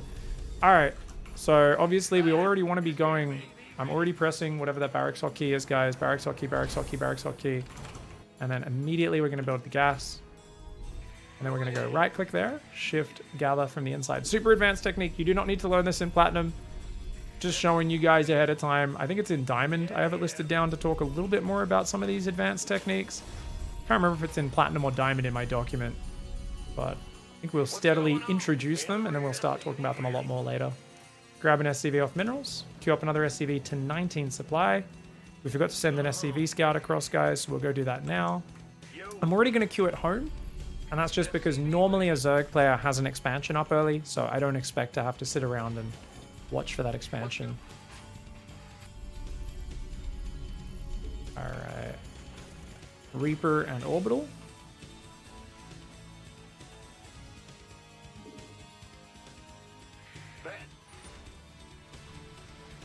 And we can already rally that Reaper across the map as well if we want. Send to the camera location. Set the rally point. I messed up my camera location, which is why that was jumping to the wrong spot. Command center has been Build an upgraded. SCV, build a mule, build a depot. And indeed, it does look like an expansion build, guys. Very standard. Build a marine after that. So we're going to move the Reaper to about there. But we need to make sure we're watching it so it doesn't just get surrounded and killed when we go in. Otherwise, that would be very frustrating. Let's build that factory. We can go straight for the second gas. We want to queue up an extra SCV and another one. Because it's micro time. And if they've got Zerglings here, you do want to try and just move forward and do some stutter step A move. Now, if you want, you can try to focus down a drone. I'm going to do this very slowly, this stutter step. You don't want to risk dying because there's a queen and lings out. We're just going to back away, okay? What's going on? I'm like, how do I introduce this micro without spamming it too quickly? Oh god, go home! And I didn't start the reactor. The reactor's meant to start the moment you start microing the Reaper. So I made a real Platinum League mistake. They're awesome. Let's just scout for third bases and then pull the Reaper back. I'm playing like a proper Platinum League, guys. I'm getting so good at this show. It's actually amazing just how much better I've gotten at playing like a lower league player or a mid-league player just by doing Bronze to GM. It's great. I forgot to build the bunker. Let's get that bunker up. We do see a third base, which is nice. Add-on complete. Add-on is up and running. I tried setting the camera locations, but I always go back to the base camera hotkey. Yeah, setting camera hotkeys is not something you need to do, guys. He's going to have link speed soon. So let's just send the Reaper back, and then we're going to queue it around to go for a little scouty scout, just to see what's going on. Build some SCVs, drop some mules. You can get really high level without doing it, so don't worry about it, guys. You don't need to learn camera locations. On the other hand, if you're learning a mechanic, and there's a lot of programmers and stuff who I think really deeply understand this and they learn it really fast, you can't use the old thing. So if you're like, oh, I just use base camera, I always go back to it, how do I stop? It's like, well, you unbind the base camera hotkey and you'll get it really quickly. All right, guys, we've scouted what's up. Now, let me just check what that is. Is that it's a baling nest? Okay. And we see lots of drones popping out of the hatcheries, lots of drones, all signs of greed. So no signs of aggression from our opponent, okay? Lift our factory off. Gonna build a reactor over here. Let's go for some barracks. 1, 2, 3, and 4. Oh, maybe not there though, because that'd be blocking the reactor. Okay, keep building SCVs and mules. Let's go back to mining, just one depot. Let's grab a Liberator, click it to the bottom. And if we want, we can even queue it to just go in straight away. Run into the very back of the base, and then just siege like that. Okay. Control click the barracks, shift. Queue up a few more SCVs, and we've got money, so we might as well go double gas, engineering bay. Oh, look at that, guys. Click it, and then shift click back on the bunker. And also leave a door open so our units can get in and out. Add-on is up and running. We can now lift this off, and we want both of these to be building reactors. Slow down on those clicks a little bit to emulate the way you guys play. Yes, sir. Now, a good thing here would be to just micro it, but we're not going to, because I don't think that's fair for this level of play. I'm too good at swapping between tasks, I don't think it's fair. Build our last 4 SCVs. Put workers on gas, start +1. Depot in the main, and then Bruce joins Gary. And Marauders, Marines, and then Widow Mines, and everything else in a moment. See, it took him forever to clean this Liberator up. Looks like it killed the Queen in the main, chat says. Yeah, it does too much damage and just wins the game on its own if I micro that in Platinum League, so I really don't want to micro that. Because I guess I could, but I would have to sit out on macro for 30 to 40 seconds to really emulate a Platinum player's level of macro. The guys in Plat that micro their hearts out on harassment usually have Silver League macro to counteract the fact that their harassment does crazy damage. If you micro your harassment, you can do crazy damage in Platinum, but this is still the point where players are struggling to have a balance between micro and macro. Alright, so we're building Widow Mines here. Remember, we're not going to take the third when we move out this time. That's like the big difference that we have. Maybe one more mule. More marauders, more marines. And this tank never leaves, remember.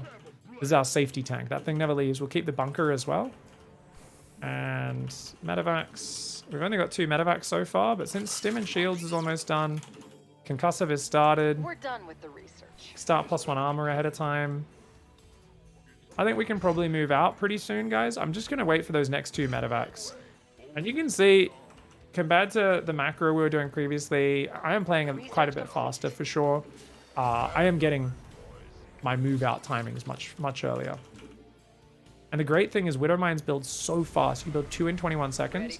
So unlike siege tanks where you lose 3 siege tanks with a push, you don't have any tanks for a long time, you actually can get out those units much quicker. Now let's send these guys out. Dump, dump, dump. Duck, duck, goose. Dump, dump, poop.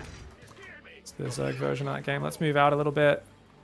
And Marauders, Marines, Widow Mines. Alright, let's go. So we're going to go try and push in between the bases. So I'm going to move to here, A move. Build more medevacs. And build more depots here. We know we're going to be very occupied with micro for a while, guys. So it's very important. Oh, check this out. Okay, so we can try to move up here. Make sure he doesn't have vision. Ooh.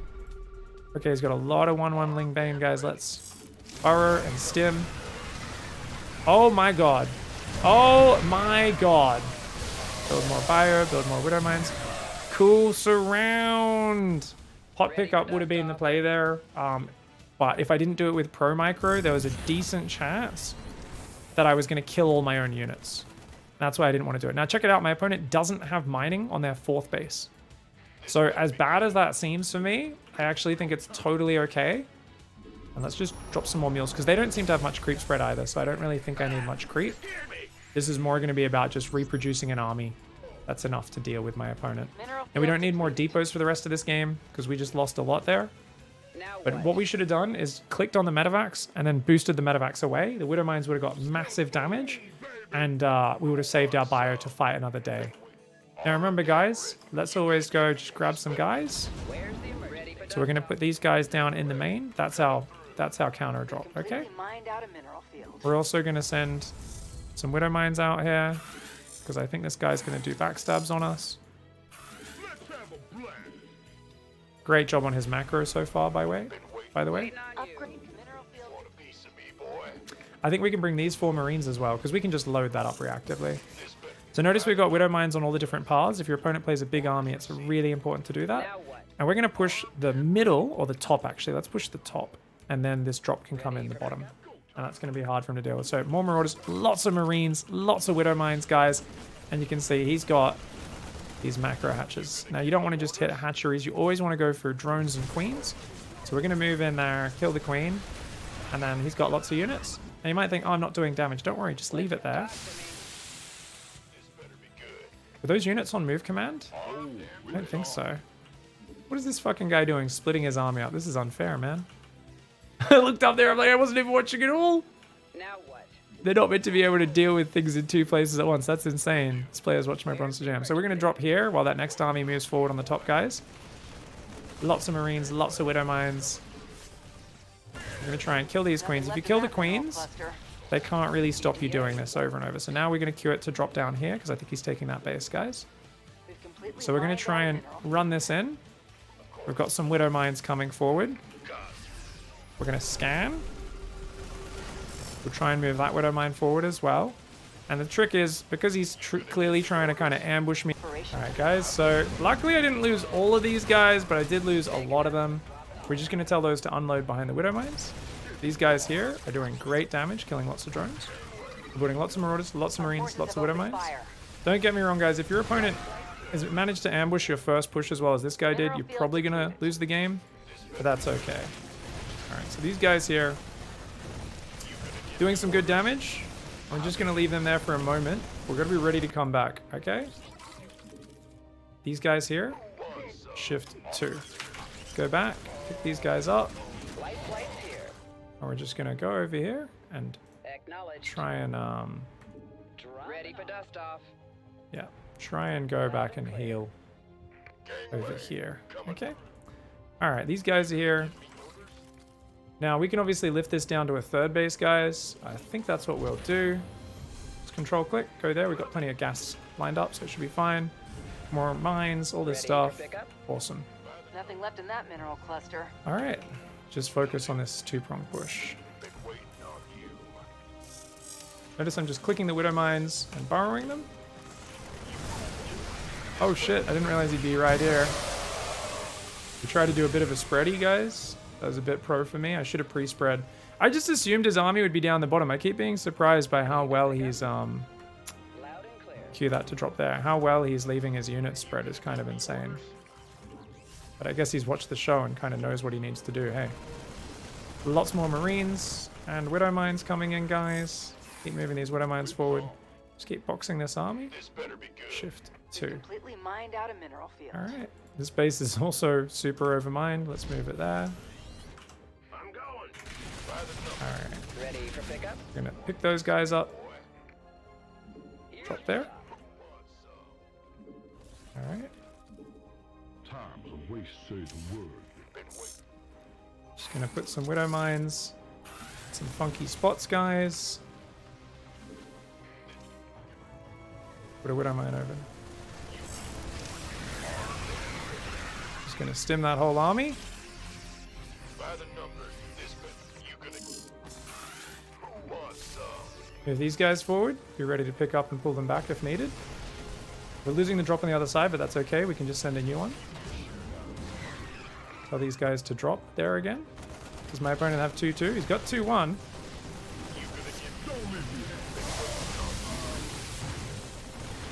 Okay. By the numbers, this better be good. Okay. So we're kind of forcing really bad fights from my opponent here now. Awesome. So we're finally starting to get some damage. You gonna give me orders? This is great. Now, he's trying to counterattack, so a good thing we have a lot of units at home. And whenever you get attacked, you just mineral walk back to your main, okay? We're just going to borrow the Widow Mine out here. And then you grab the SCVs, send them back. Build SCVs, drop mules. These guys, there's too many there, so send them there. We can also build a command center there. This one got cleaned up, so let's grab these guys, and these guys can all attack the bottom side, or at least we can load some up to do it. You gonna give me orders? Talk to me. Put them on that hotkey. And then we can just keep these Widow Mines kind of scattered around. Looks like we did a good job Our at denying base this is under base. attack. This better be Send a few units there to deal with that. Our These forces guys, have just engaged mineral the walk. enemy. Always mineral walk those Our base units. is under attack. And just lift the base.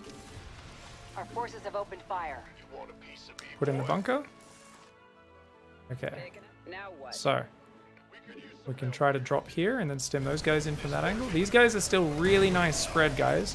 So it's really hard for them to deal with that. We're just leaving it there. Rather than moving your spread forward, let them come to you. Now, one of the problems I'm going to have is my upgrades suck. Our So forces if I can have get a engaged the moment enemy. to deal with that, that would be great. Now, it looks like he's finally cleaning this up, so those medevacs are going to go home. But these guys are going to move forward. Now, we killed a hatchery. Let's try and get more damage. Our base is under attack. Looks like he's going to try and attack me at home. Burrow Widow Mines, Stim Marines. If you can pull back up your ramp in a scenario like that when you're surrounded is always really good. These guys need to keep going in. We can clear the creep, but it's obviously more important to kill drones right now. We lost a command center there. Looks like he's not on top of it though, so the consistent attacking from multiple sides you see starts to have really big benefits, and luckily he never got +2 carapace. And that's a lot of links, so we'll pick up. And we'll drop on the high ground just here. More Marines, more medevacs. Now, keep in mind, we've got so many SCVs long distance mining, we do need to fix that up at some point. We can drop a lot of mules there. These guys all got taken out. Redrop on the low ground. Okay, what I'm going to do is I'm going to just box these guys, shift box. Then we're going to tab, control shift click, and then remake our main army key. This drop got cleaned up as well. That's going to come back. So now we've got a new main army. We've got tons of Marines, Marauders, Widow Mines building. Instead of Widow Mines, medevacs, we probably need Liberators. And what are we going to do? Just another double drop. So what you want to do, if it's hard to click on them, just tell them to drop down the bottom side. Dropping off. then what you can do is you select those two medevacs, Take an effort. click, Waiting shift on click, you. steal them, and then bring the rest of your army back. And remake your main army so it doesn't include the units inside there. Now, we do want to try to build command centers, but because he's been so offensive, I need to build them at home. We also have so many workers that are long distance mining right now, so we want to control click those. We want to just put them back on gas, put them here, and then we want to go armory, second eBay, so I can eventually get those upgrades, okay? And all of our new SCVs we're building will be rallied down there. We want to control click the command centers, shift click, and rally them there as well. Now, obviously this is giving my opponent a lot of time to recover, so let's go down here, put these guys on our drop key, stim them in, and our main army key there is going to bring forward on our other key. Looks like these guys have an extra medevac. Stim them forward again.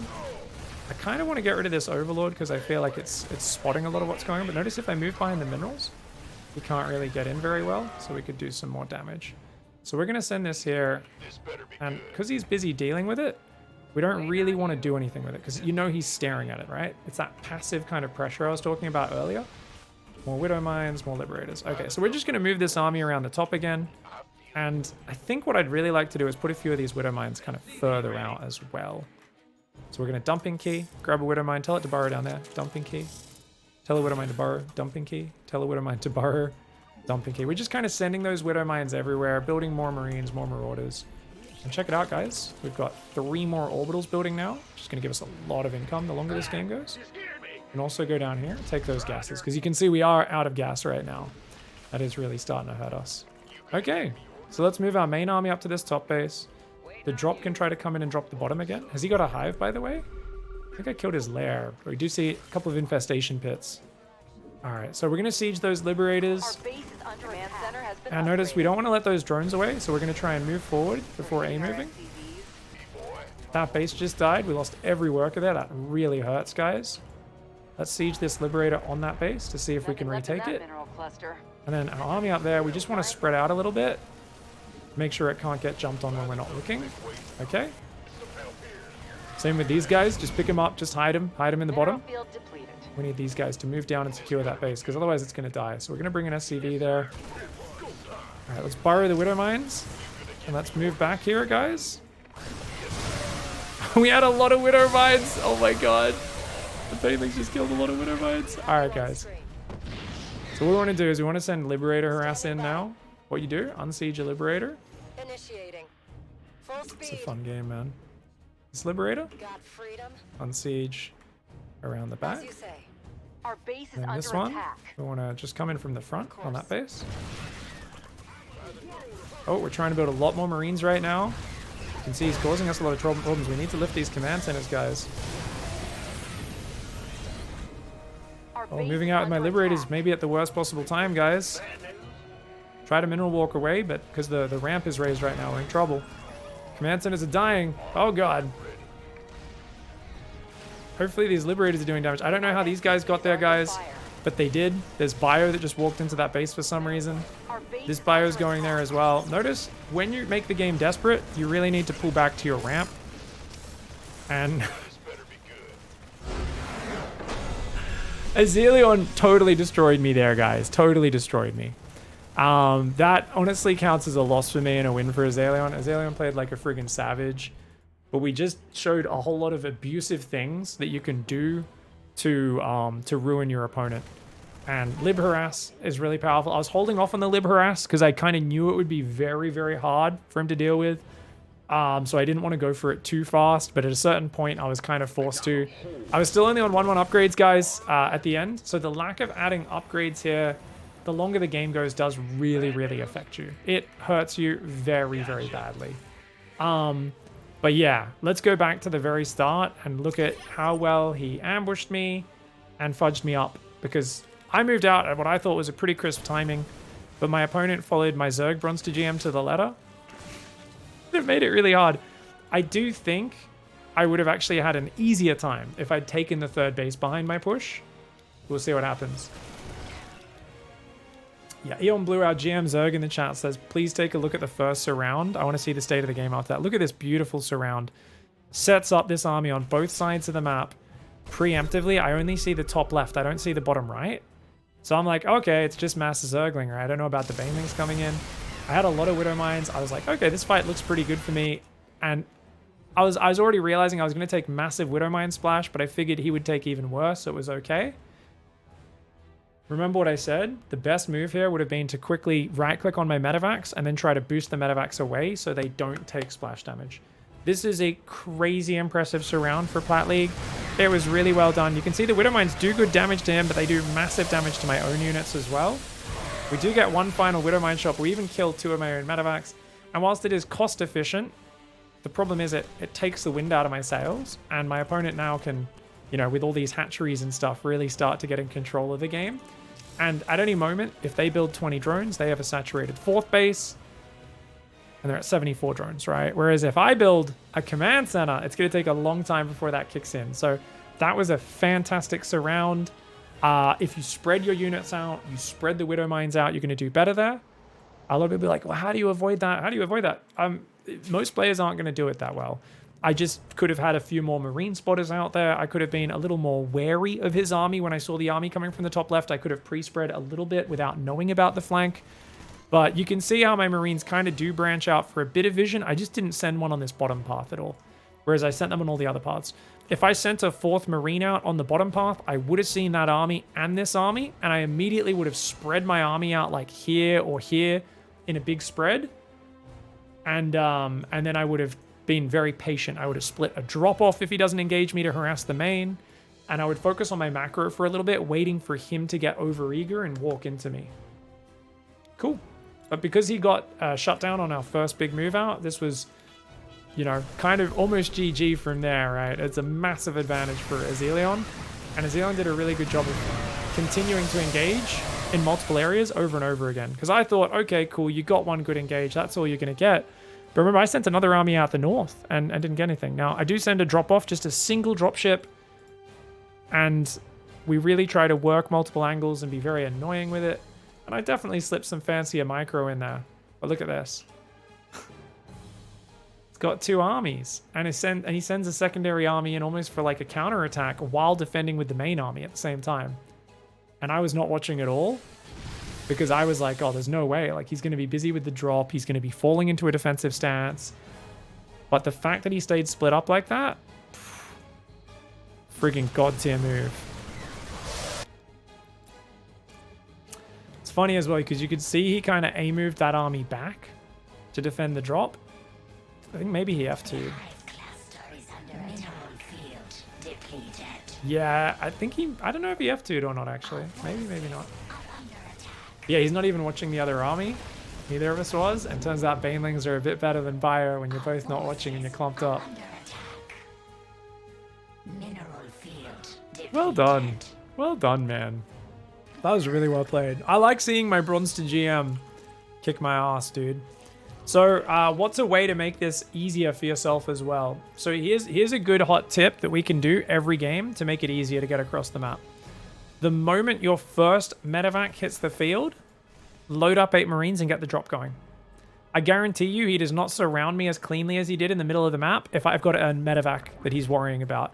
If I've loaded up 8 Marines in a medevac and I just go around, it doesn't need to do damage, it just needs to force him to split his army up to deal with it, to kind of have his attention elsewhere, and then my main push can be so much more effective. So this is actually really useful, and this is just one of these things there's no loss to us doing that every game, right?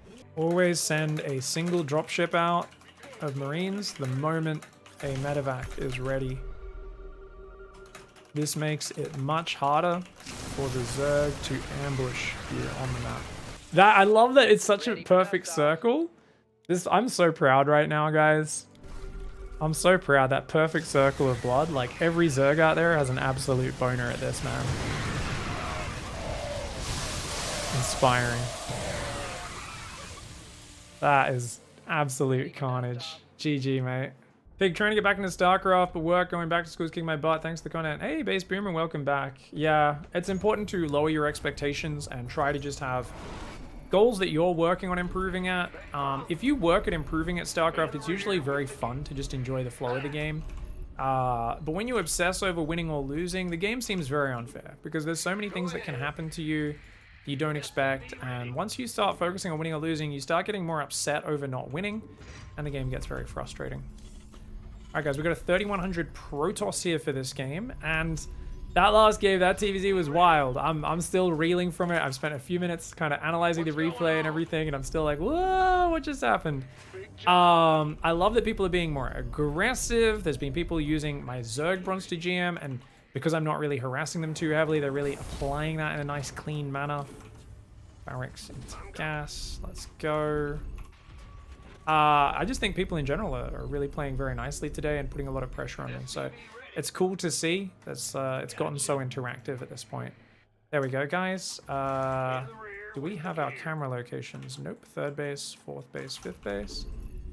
Put some guys on gas here. Make sure that guy pops off. Because if you don't pop him off, he like wastes time because he takes precedence as the first worker that gets in the gas. But basically he takes like a second to finish building the gas even when it's finished and hop off it before he hops in. So it basically just allows you to start mining a little bit faster. Now we saw a probe. We're just going to go down there with a worker. Make sure that we can expand safely. But oh, we see a nexus already. So this looks pretty standard. And it looks like a gateway into a cyber core. So nothing crazy, guys. Looks like we can just... Oh shit, did I not build my orbital and reaper? Oh my god, guys, I just built my command center before my orbital and my reaper. I told you that ZBT drained my brain energy. It drained my brain energy. We've just messed our build up quite a bit. Now that's meant to block the ledge from you jumping in, but it doesn't matter. I'm still going to rally my reaper in and just see. Sometimes people mess up the wall off, and rather than memorizing the pixels of where the wall off should be, I just click the reaper in, and the reaper, like the way it works is if something's walled off, your unit knows it. That's just the way it works in StarCraft. So even if you can't see it or not, that's just kind of what you do to see it. There we go. Reaper into Marine. Get the second gas going. We should be building that second depot before second gas. A little bit of a messy opening, guys. If you do ever have a game that's really exhausting, kind of throws you off, you're out of your element, just remember, take a few minutes break. And that's what I probably should have done before hopping into this game. Reactors on the way. And we see in depth. And we'd clicked up there, so you notice, if you want though, you can do this, guys. So if you click in front of the building, you can jump up and you can see their tech structure. So we see a Twilight Council, and then we're just going to run away with our Reaper, leave it in the middle of the map, and go home and macro, okay? Orbitals on the way, more SCVs are on the way. The advantage of doing this derpy start, guys, is that, let's get the starport and the tech lab. I actually do get my command center up a little bit quicker, so slightly faster orbital, a little bit faster SCV production, openings a little bit dodgy, but it is what it is. Add-on complete. Now, I don't know if an adept went past because I thought I saw a red dot on the map. But we're just going to leave the Reaper out there for now, not think too much about it. If you want, you can try to do a bit of poking with it. Build a few more SCVs. And we want to build Marines, 2 more Marines, and then a Siege Tank. We did queue up a lot of SCVs then. That's okay. So we'll get that Siege Tank in a moment, guys. And just going to rally all these guys on the high ground. Get a depot there. And we were going... Were we still building... I think we were only building the medevac against Terran. I think we were still going Liberator against Protoss, right? Alright, let's just go for a little scout here. He's got units there. He's got an adept and a stalker, so we can't really run in. So we're just going to check for third bases and then go back to the middle of the map. No worries. You don't need to be this active, guys. We're just trying to get used to the to and fro. Alright, so build a few more SCVs. Build 2 more Marines. Lift that off. This guy can go there. Alright. Let's get those barracks, shall we? 1, 2, 3, 4. Going back. Build a few more SCVs. Drop a mule. Drop another mule. We probably want to keep building SCV depots, right? Be kind of bad not to. Build Marines. Siege up. Send Liberator across. Reactor. Reactor. Control click barracks. Add to hotkey. Our SCVs are under fire. Oh god, I just dropped oh fuck, I just dropped mules, guys. GG. Cool, good play by him.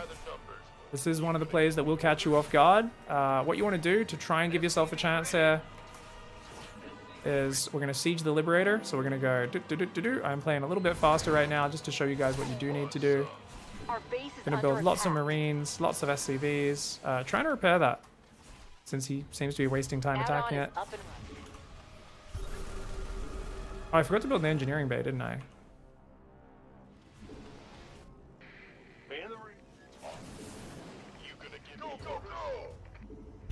We're gonna scan that one as well.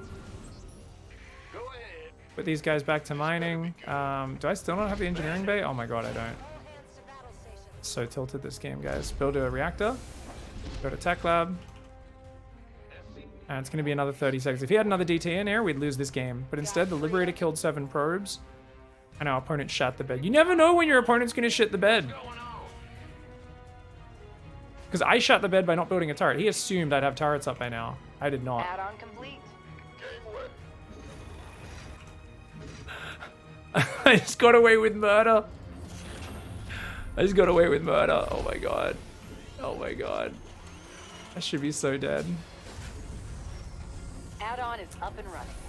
Swapping all these barracks around. Let's get the 2 gases there. We lost a lot of gas, guys. Sorry, I thought I saw a blur, but no. Rally to the main.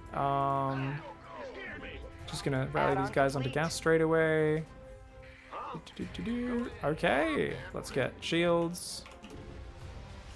Alright, I'm gonna send a Marine there. I'm gonna send my Reaper to that base. And then to that base. We're gonna start building depots, because you can see I'm about to get supply blocked. Oh my god, back up the ramp, guys. Oh my lord, that's a scary attack. Run the SCVs away, run! Run off to the side of the map, run! I don't have stim or anything like that, guys. I don't have a tank either, so this is a really hard situation to be in. Oh my god, mass charge Archon, well done. Alright, good all in, man. Well, not really an all in, is it? Oh yeah, there's no third. If there's no third, there's always a chance of getting back in it, guys. If your opponent seems like they're in too good of a position, then just chill. Let's build medevacs, marines, marauders here. Let's make sure we build a reactor. Actually, put that on the tech lab. Put that there. The reason here is it's very important to swap into widow mines, and we do have this in the notes for today. Something we wanted to start doing today was if we get into that situation, I'm just gonna build a depot there because I need depots. I was gonna want to be swapping into widow mines. If someone's going heavy zealot rather than a Colossus style, I really want to do that. Now it looks like my Reaper did kill something there. We try to run in with the Reaper, and it looks like yes, he did mess up his wall off, guys. I didn't realize we messed up his Reaper wall off. So we're just gonna shift click on some probes, but notice he's not building probes right now. So our opponent is just trying to win the game right now. All we need to do is keep building SCVs. Because I saw no probes running to the third. I saw no lights flashing on the side of the Nexus. You can tell by looking at that horseshoe, if it's not flashing, they're not probing. So my opponent is as all in as they come. As long as I keep building Widow Mines and then I slowly move this down and start mining from there, I think we're actually able to get back in this game. And you see, he's going to try and stop me. But we can move down with just a section of units while these guys just move down like that. And we don't want to be too far out because we know he wants to come in and just kill me, right? Now, what's something else you can do? So you want to queue lots of SCVs because your economy sucks, right? Okay. Now, the other thing you want to do whenever you're behind against someone building lots of zealots is you want an armory because it makes Widow Mines invisible. This is a very advanced play, but you should just always do it. And then what you do is you just, like I said, Widow Mines are the start of every production cycle. Notice how most of my buildings are idle. And then we can just get Widow Mines in here, and you send a Widow Mine drop, and this basically beats any low economy opponent will die to this. We'll build a turret in case he sends more SCVs in. We're building depots here, depots. And we're just going to keep on building more and more Widow Mines and kind of snaking them out here. And we're just going to grab a few bio units out front, and everything else is on the high ground so we don't accidentally get caught out there, okay? So more Marauders, more mines, all this sort of stuff. Widow Armory's almost done. So remember the Armory goes there, or the Widow Mine Armory drop. These guys there. Technically Ghosts would be good, but they're hard to use. They're way above our pay grade. Just build lots of Widow Mines. It's also much more accessible than Ghosts. And just keep building SCVs here, dropping mills. Okay, so what we're going to do, guys, is we're going to do what I call a manual drop. Let's keep this at Platinum base. You just want to left click, and then we want to tell that to unload in the main, and then you box it, tell them to burrow. Okay, and then these guys we're also going to burrow. Now, this would have been way better if we burrowed in the third base as well, because I don't think he has any protection, but that seemed to do a lot of damage, guys. So we're just going to leave those there now. Huge problem for him to deal with. Build more Marines, more Marauders, more Mines, and more Medevacs especially. I'm very low on Medevacs right now. So you see how he's going to come down here? So we're going to try and move down onto the ramp a little bit. Let's Nothing left stim. of that for hitting our SD. And we just want to pull back here. And notice those Widow Mines are doing a lot. We're going to try and run the command center away. We're trying to... He's got a lot of stuff. Our Oh, base is man. under attack. So I wasn't expecting Storm. That really hurt me, guys. Oh, no. He's got too much Storm. Too much Storm. Try to pull back. Try to pull back. Great. Size Storms. Oh, my God. Under attack. Our SCVs are under fire. Yes, sir. Oh, my God. I can't raise the wall. You got a prism in here on the left as well. Well played, well played. You notice those Widow Mines are killing his entire economy, guys. So this is a sick move for getting yourself back in the game. If I stayed on the high ground, I actually could have won this game. And this is something you always want to remember as a Terran, is stay on the high ground whenever you're in trouble. I was thinking it would be Mass Zealot Archon, and then he'd go sideways into a different tech. Whereas actually what I needed to do here was just spread my bio out more, even though you want to clump it up against the Zealot Archon. And I needed to spread my Widow Mines out a little bit more as well. GG, well played. Shout out to Ernst Terms there for doing a very smart build. Goes for the Dark Templar. Our opening was a little bit scuffed, but even if it wasn't, that was going to be kind of hard to deal with. Now, if my Reaper scouted and I just realized that this was actually broken, that would have been good. So what happened here is a slight mistake due to me not being familiar with the map. Which is if you click a Reaper into their main on most maps, it will always try to jump up the ledge. That will always be the fastest path.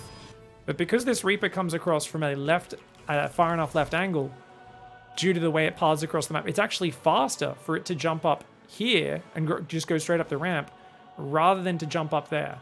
So if I ran to there and jumped up and just clicked it up from over here, clicked in the main, he would have jumped in and we would have got a scout. And that would have allowed us to know that we could do a follow-up scout. Likewise, the Dark Shrine positioning was actually, I think, in vision if we just jumped our Reaper back up there. Yeah.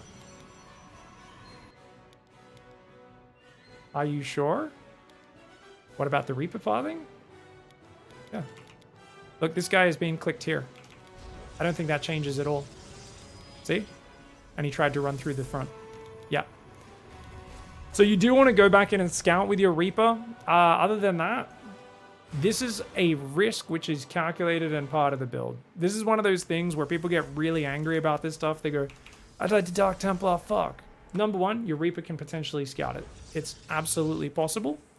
Number two, if you do wall off every game, which we were doing sometimes in the lower leagues in TVP, it kind of blocks this build. Because if you have your bunker there, and then you build a depot, and then you build another depot, and then, you know, you might actually be walled off by the time the Dark Templar arrive. This was a really good Dark Templar timing for this level. This was some pro gamer shit right here. This was kind of wild, man. This is a really well executed build. And this is the things you will not see on the ladder almost ever in Platinum League. A player playing this decisively, confidently, and hitting at 435 with 2 Dark Templar. This is some like super high level kind of Master League build execution. But it's the confidence people get when they're sniping me and they kind of know what know exactly what I'm playing in Bronze to GM. That being said, it's good to see harder scenarios than you normally see in Plat League. You might play someone 500 MMR higher who plays like this anyway. So, problem, I just dropped mules. These guys dropped 6 seconds ago, like 6 energy earlier, 10 energy earlier. So this was the worst possible timing. Now, to change this, you could generically be safe against this by not dropping mules, or you just keep doing your normal builds. And you basically flip a coin, which is what I'm happy to keep doing here, and say, there's, let's say a 20% chance my Reaper scouts the Dark Shrine, or sees something suspicious that makes me think it might be Dark Shrine, right? I get in the base, I see a Twilight and 2 gates, I see no other tech, and I go, what the fuck is this guy doing? We might scout the Proxy and have our alarm bell ring, make us build an engineering bay. We might happen to have 50 energy available and just scan. I also am pretty good at spotting the Dark Templar walking in. I understand you guys aren't. On this tile set, I literally cannot see them even now, and I know they're there. The fuck? That's almost impossible to see. The fuck? Oh my god. And this is the problem with playing high graphics. So if you guys are having trouble seeing Dark Templar this bad, like that is terrible. That is so hard to see. I mean, obviously you can see it easier when they're moving for sure, but that is still way harder to see than on other maps where they stand out. So, okay, check this out. I like my graphics being high because it's for casting, it's for content, it's basically for people to watch my content. But if you search hybrid graphics, there's a lot of people that figured out a bunch of stuff. There's a Legacy of the Void edition. There's a 2017 thread. Yeah, I think just this one here. So basically, it was developed so that you could see exactly what's going on. They take place between low and medium settings, and you can see with the shaders and everything, invisible units, borrowed units, way better. All right, let's go write some notes on this one.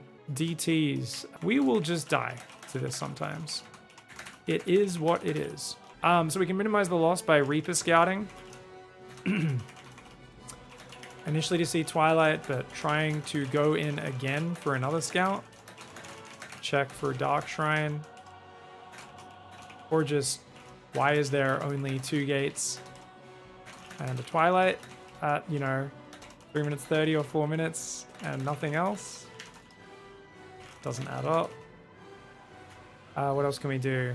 You can save scans or go for an early eBay for safety. I hate this. I hate this option. Only worth it if you play against DTs a lot. Change build order to always get an early Raven. I hate this option. Only worth it if you play against DTs a lot. Don't change your entire build for 1 or 2 occasional losses. That's a bad way to improve at StarCraft. Mule energy will differ massively, so you might just happen to have a few scans available, in which case it's much easier to defend. You can wall off your natural with bunker and first few depots by default, and this shuts down non-warp prism DT openings as well. So if you add in the percentage of Reaper scouting it, Mule energy just happening to be ready, and walling off, you can actually have a really high percentage. So those are a few ways you can passively get your percentage up, and then that's one way you can completely counter it. All right, everybody, we've got Equilibrium here versus a 2900 Platinum 2 Protoss player. We lost a game. It's good. I really did want to lose more games in this Bronze to GM, so I think that's good. Completely caught off guard. I had no idea the DTs were coming, and if you don't open up Raven, you're always going to be a little vulnerable to to Dark Templar openings. But if you can calmly crunch the numbers like we did at the end of that game and said, okay, it was the worst case scenario. We happened to just drop Mills. And even then, with my knowledge, if I didn't move down my ramp to defend and just kept my Widow Mines there, I think I actually could have come back in that game. If I did like a double drop to counterattack along with the Widow Mines and then just stayed at home on top of my ramp, we probably could have made it closer than it was. But to be fair, that's only because I'm way better than my opponent, right? That's only because I know way more than them. And I knew to go Drilling Claw Widow Mines against a Zealot Heavy player. I knew to mass Widow Mines versus Zealot Heavy player, all that sort of stuff. So I think it's just one of those things where we've kind of got to look at that last game and say, you know what? Sometimes you lose StarCraft games, and that's an important lesson as well. And you can't obsess over trying to be safe in every scenario, because the moment you do that, you basically lose, because your builds become absolute garbage. They become so bad. The moment you're trying to be safe versus everything, you're just playing suboptimal StarCraft, and it's really rough. Now, this map actually has a gold base down there. Oh, yeah, we got to watch out for that, guys. Let's build this command center. I am trying to attack that probe for now, guys. Look at this. Oh, get blocked. Oh, super hype. Not really, guys. Not really. Doesn't matter. We're just going to rally the Reaper across. Time to build the depot anyway. Build the orbital, build the mule. Remember, this guy rallies down to build the bunker. We're not going to change anything in my build. A lot of people would change stuff. They lose a game, they change stuff. You only want to change stuff when you see patterns, you know? When you see a pattern of like, okay, I've lost a lot of games to DTs, everyone's doing it, this is driving me crazy. That's the point where you say, okay, we're making an adjustment. You know, we're gonna play safer against this because this is all over the ladder right now. Now remember, I'm clicking my Reaper into the base to see if it can jump up. We're building a reactor. We're remembering that this time. We're building a bunker, then a second gas, and now our Reaper gets in there, and let's see if we can kill a probe. A lot of players just mess up their timing. So we just kill one probe, and now we run away. We don't want to lose him, so let's just click that guy away. I don't know if there's a ledge to jump down the bottom on this map. Looks like there isn't, but I clicked straight south just to get out of there as quickly as possible. I'll put him back over here. All right, guys. So let's take a look. We've got SCVs building. We've got an orbital there. Got a marine there. Add-on complete. We can build marines, a tech lab, and a starport. Let's build that starport over here. Get our second row of structures going. Drop a mule. Keep building SCVs. Now this is where we want to go in. We know where the two pylons are, guys, so let's try to just go in, run forwards, and see what the tech is. It's a nice thing to do in this matchup. And we can see it's a Twilight Council now. It could be DTs again, could be something else. We don't know. Just keep building SCVs, build marines, build a tank. I've queued him to try to get out, but he probably goes down. Not worth us paying attention to scouting it anyway. And let's do that depot wall off. Let's do the depot wall off, guys. This is not the safest way that I've done it. But I think just the depot wall off gives us a little bit of extra safety here against this. Let's build a Liberator. Some more SCVs. I'm a little behind on this depot, so that's all right. Build that one, then that one. Build more SCVs, build more Marines. And we're going to lift this off. Put that over there. Ready for the double reactor. Should we put the siege tank on the high ground or the low ground, guys? I think we'll put it over here. It's kind of half covering both. We can build those 4 barracks. 1, 2 tech labs, and then 2 reactors over here. Don't have the money. There we go. Q on back on minerals. And then straight back to SCVs. Those are super early barracks this time, guys. Super duper early. Probably earlier than I needed to. And notice, because of the placement, I wasn't planning for the wall off. There's still an opening here. But if I put the Marines there, then that should be okay. I'm going to go in with this Liberator right along the top edge. And then we're going to come in and just siege those minerals like that. Notice if I hold position those Marines, a Dark Templar coming in would have to walk past them. Even this amount of talking about wall-offs and Dark Templar is more than you really want. Because it shows that we're kind of like paranoid about what happened last game. I want to kind of show you guys small responses, but I don't want you to get in a habit of like, I got to change things. If I lose a game, I have to change everything. It's like, if you want to, you can, but you could also just put your blinders on, keep doing your build, try to do it a little bit better each game, and you'll do just fine. We can finish that wall off now. I wouldn't have bothered with the wall off if it was a Stargate opening, by the way, because it was a Twilight, guys, we've decided to do that. I'm going to send a few Marines out. We're going to send 1 there and 1 there. All right. Build some more add-ons. Land them. Oh, okay. Let's get +1. All right, macro cycle. Lost a few SCVs. Marauder, Marauder. Marine, Marine, Marine. And that's a reactor. We want that to be a tech lab. Now, our Liberator is going to go down. It is what it is. Not a big deal. Going to build another thingamajig there. Now, if you want, you can build the turret to try and stop observers hanging around in this area where they normally do hang. Oh, look at this, guys. He's up in my base. All right, we're going to build a tank. I'm going to go after this. Now, if you want, you can attack with some SCVs there. And what are we doing? We're actually using F2 right now, guys. Because I didn't have my army control group, so I had to use F2 there to help defend quickly. All right, we're going to pull those SCVs back to mine. Oh, click the red hit point one. Nice. Yeah, that back to mining. Oh, he's still in here. Okay, he wants to lose more stalkers. All right. I mean, I think all the Protoss players are kind of like this these days, where they like to really, if they commit to 4-gate blink, which I guess this is, they do really try to force it. All right, build the reactor, siege that there. Now, I did pull my Marines back, guys, so we're going to try and send them back now. Make sure those guys are scouting. Let's get these guys, do that. What's going on? Keep building workers here. SCV ready. Rally these extra SCVs there. Lots and lots of Marauders, Marines. A few more Mules, just because we've been slowed down. I'm hoping that's a third base, not a fourth, guys. We're about to find out. If there's a third full of workers, that's a problem. Add-on Two complete. base first, two base, that's We're good done for with us. the That's super chill. Super duper chill. Alright, no worries. This should be alright, guys. I do wonder if there's an observer up here somewhere, but I think it's okay. Let's just grab our whole army. Our first two medevacs are only now building, keep in mind.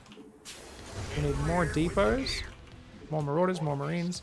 We're going to move forward, but we really need to be cautious. So how do we push on this map? Because this map's new to us. We probably want to push from the south, so we're kind of driving a wedge between the bases. So what we're going to do is we're going to avoid the watchtower. We're going to go here, and then we're going to queue up to attack from here. So we're going on this kind of bottom path, and we'll send one Marine to the tower just in case he doesn't have it. More Marauders, more Marines, more tank, and more importantly, those medevacs, which we've been very slow to build. As our army moves across, I'm realizing we don't actually have anything in front, so let's stim, dump, put that out, and then move forward. Grab these guys, shift 2. Lots of Marines and Marauders, shift 2. Okay, let's try and scan. Looks like a charge style, guys. So we're going to siege these a little bit further back. We're going to try and stim and bait him forward into the tanks. So as we stand out and fight when there's zealots, but then we try to lure him in a little bit. And looks like we're doing pretty well here. I saw the observer, so we just scanned to kill that. Kill that as well, and now we can just move back here. We don't have to do any micro that's too advanced. Kill the observer again. And we can just keep moving these tanks forward to force him to fight us. Now, it looks like we could probably continue in there, but let's go. Marauder, Marauder, Marauder. Lots of Marines. Tank, tank. And then medevac, medevac. Looks like the damage is getting done, so we can take a moment. This better be good. Shift 2. Start +1 weapons. Scan. What do we see, guys? Nothing. So there's nothing there that can stand in our way. We can just win the game. Zealots and Stalkers, you need to have overwhelming numbers. Shield batteries don't really help these units as well. They help units like Colossus. But these units, we can just literally don't even need to siege up. We can just go, I've got so much more stuff than you. I know you don't have a chance here. And there's no way you can make up for the overwhelming amount of firepower I have. If there was something I saw that scared me a little bit more, maybe that'd be different. I'm actually amazed even a single probe got out of there. And you can see we could just kind of move up the ramp, move, A move, move, A move. Because there's no splash, there's no storm, no Colossus, and we just have a much bigger ball. So unless there's splash damage, something that deals with bad positioning really well and scales well, you can just shove in there and deal with it. GG's. Alright guys, so we didn't really have a lot of scouting that game, and we did kind of get caught out by the blink in the main positionally. But we saw that the depot wall off, if we put the bunker just in the middle, up to the left one space, a single depot there, 2 depots below it, and we'd have a wall off. Keeps us safe against DTs. So we could do that from now on in TVP. The Liberator Harass, I don't know how much damage it did. Let's take a look, guys. Because I think it was only a few kills. Yeah, I got 4 kills, but 4 kills plus mining time is pretty good. So he took a while to fix the Stalkers there. That also means there's 2 Stalkers at home that aren't joining into his push. And it was indeed a 4-gate Blink Stalker push, so a very aggressive Blink Stalker push that probably would have hit much faster if I'd not gone for that Liberator. So he went a bit too deep there. Definitely shouldn't have gone in so deep. And in general, 4-gate Blink is really hard to make work. It's like, it's got a narrow window where it's good. And it's like super sensitive on the micro. Very hard to pull off. Alright, let's go, guys. We're in a TVZ. This player is only a gold 1, so they're a little bit lower than the other opponents. But good to see another Terran vs. Zerg on, what is this, Solaris. This is the same map we played the TVZ on before, actually. So that'd be cool. We got a bit of revenge. We ended up winning that game, but to be fair, that and the Dark Templar game are both games where we kind of got dealt with. The big adjustment we learnt from that game, and like I said, even as a teacher, I'm like, oh, I'll keep it simple. We'll just do a move out. Opponent ambushes us with mass Lingbane ambush, and we're like, oh, okay. Well, sending a drop out first. You don't have to be super active with it. You just need to, like, put it in their base, get their army to react to it while you're pushing across with your main army. It's going to allow your main army to get in position way better. So that's what we're going to do this time. We are still doing the Reaper opening, of course. I think the Reaper, you can see there's like, I'm trying to kind of show you guys, okay, let's look around. Let's try to get info with it. And it's not so much about, do I really need exact scouting tells from it? Not really. We don't really have set scouting tells and reactions we're looking for. We're just trying to get used to the idea of being more active with it. And that alone is a great way to develop our multitasking and just get a little bit better at paying attention to more things at once in the game. All right. Cool. Sorry, guys. Spamming a little bit unnecessarily. That doesn't achieve anything. It's just habit. Whenever I start trying to read Twitch chat during the early game, I play a little bit faster. What's going And on? you'll see I kind of just scrolling through my keys for the camera locations. That's not hard, guys. It's just smacking a bunch of keys in a row on the keyboard. It's like just going on a piano, you know? Sometimes people are like, whoa, what are you doing? I can't do that. And like, you absolutely can. You can do that. That's not hard. Command center has been There is upgraded. no skill involved in what I'm doing there, guys. I guarantee you could figure that one out. It's, oh! Oh my god! This is an early pull? Wait, what? Alright guys, attack with the SCVs. And most importantly, micro the Reaper behind those SCVs. And then we're gonna fight it. I'm purposely not doing the best micro here, because we're panicked. Oh my god, we lost the Reaper. base I did not under think the Reaper would die. Okay. This better be good. Alright, let's bring a bunch of SCVs down. Now, ideally you don't bring those ones. And if you want, you can even pull back guys that he targets. Like, that's pretty pro, right? So I'm like, yeah, maybe we'd do that, maybe we wouldn't. But I figured I messed up everything else so badly. I literally just saw a hatchery, and I was like, oh, it's a normal build. But this is not a normal build, guys. So my bad on this. I will point out exactly what we're looking at next time. I don't know if it was just a 15-15. I think it was like a 14-14 or something like this. This guy's doing a proper Silver League build order. But I'm sleeping, man. Sometimes the Silver League build order finds some damage. Now, what I should have done is pulling the SCV front line back would have been the best way to deal with that attack in the main. I was saying, hey, I'm trying not to micro too much. And it took all of my urges to not pull back those weak SCVs. Luckily, he's not running the Overlord away, so we're going to get that kill. We're going to drop a mule on the high ground, and we're just keeping up those SCVs. And this guy can just lift off, build a few Marines, build a siege tank. Our base is under attack. We can bring an SCV over there, and land that.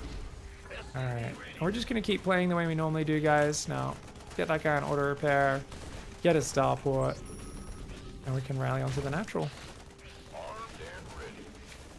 Alright, so now we can right-click, shift right-click. So we're just shift right-clicking to repair all of those Add-on structures. complete. We're putting a lot more SCVs. We're building a tank. We're building a few more Marines. We're going to go straight for a bunker down here. Keep dropping mules. Keep building SCVs. But we're staying on the high ground. Because if he comes in with roaches or something, we need to be on the high ground right now, okay? We cannot risk being on that low ground. A few more SCVs here. Let's start a depot wall off, shall we? And Liberator in this matchup, isn't it? Our SCVs are under fire. Our base is under attack. Okay, let's bring our Marines down, guys. Now what you can do is cancel, and then send those SCVs back. And you can go back over there. Ooh. Oh my lord. He's really applying the pressure, isn't he? Alright, let's put that tank on the high ground. Build another depot there because we were a bit supply blocked and we might lose more if there's more aggression. Let's build those barracks we were talking about. 4 of those. Notice we've gotten better at just selecting only 4 or 5 barracks whenever we select those. Reporting for Reactor. Control click, shift 5. Let's grab the Liberator, send it across the map. Control group it, we can queue it up later. We've got macro to do, that takes priority. SCVs and mules. Keep building depots, guys. Queue up another one, lower that, and then we can go back into the main. Also, we lost a bunch of SCVs here, so just rally to that base. Actually, no, we've got the barracks SCVs about to go back to work, so never mind. Double gas. Engineering bay. Queue up a few more SCVs, mules, Marines. Then we'll start doing all these add-on swaps. While we're waiting for that, let's bring the Add-on Liberator is in. up We and can running. just deny a few patches like that. We want to go Widow Mines, remember guys. 2 base Widow Mine push. We want a tech lab. And we want these 2 to lift off. There we go. Put guys on gas. Put guys on gas. Hopefully there's no Spore Crawler. Oh, we got a queen. Oh, we're going to get 2 queens almost. Oh, this is great. Great damage, guys. Let's get +1. Add-on complete. Let's build combat shields. Okay, Marauder, Marauder. Marine, Marine, Marine. And then we're going to go Widow Mines and Medevacs when those reactors are done, okay? I think we can rally everything to the low ground now. Gary and Bruce can start having a non-stop date over there, building depots for the rest of their life. We're at the full SCV count. I think I'm going to drop 2 more mules, guys, but those will be the last ones. And then we want... Let's get Concussive straight away. Let's get 2 more Marauders, a bunch more Marines. And then we can go a few Widow Mines and a few Medevacs. Now look at that. That Liberator has not been dealt with.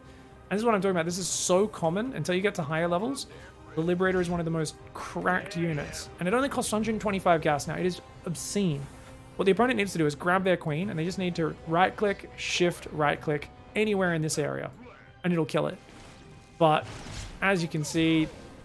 And also when they first pull away, they should build a Spore Crawler. And a Spore Crawler can't get hit by it, so it doesn't even need to worry. Oh my god, what the hell? What the hell? Okay, guys. This player went Mutilus. I haven't seen this one in a while.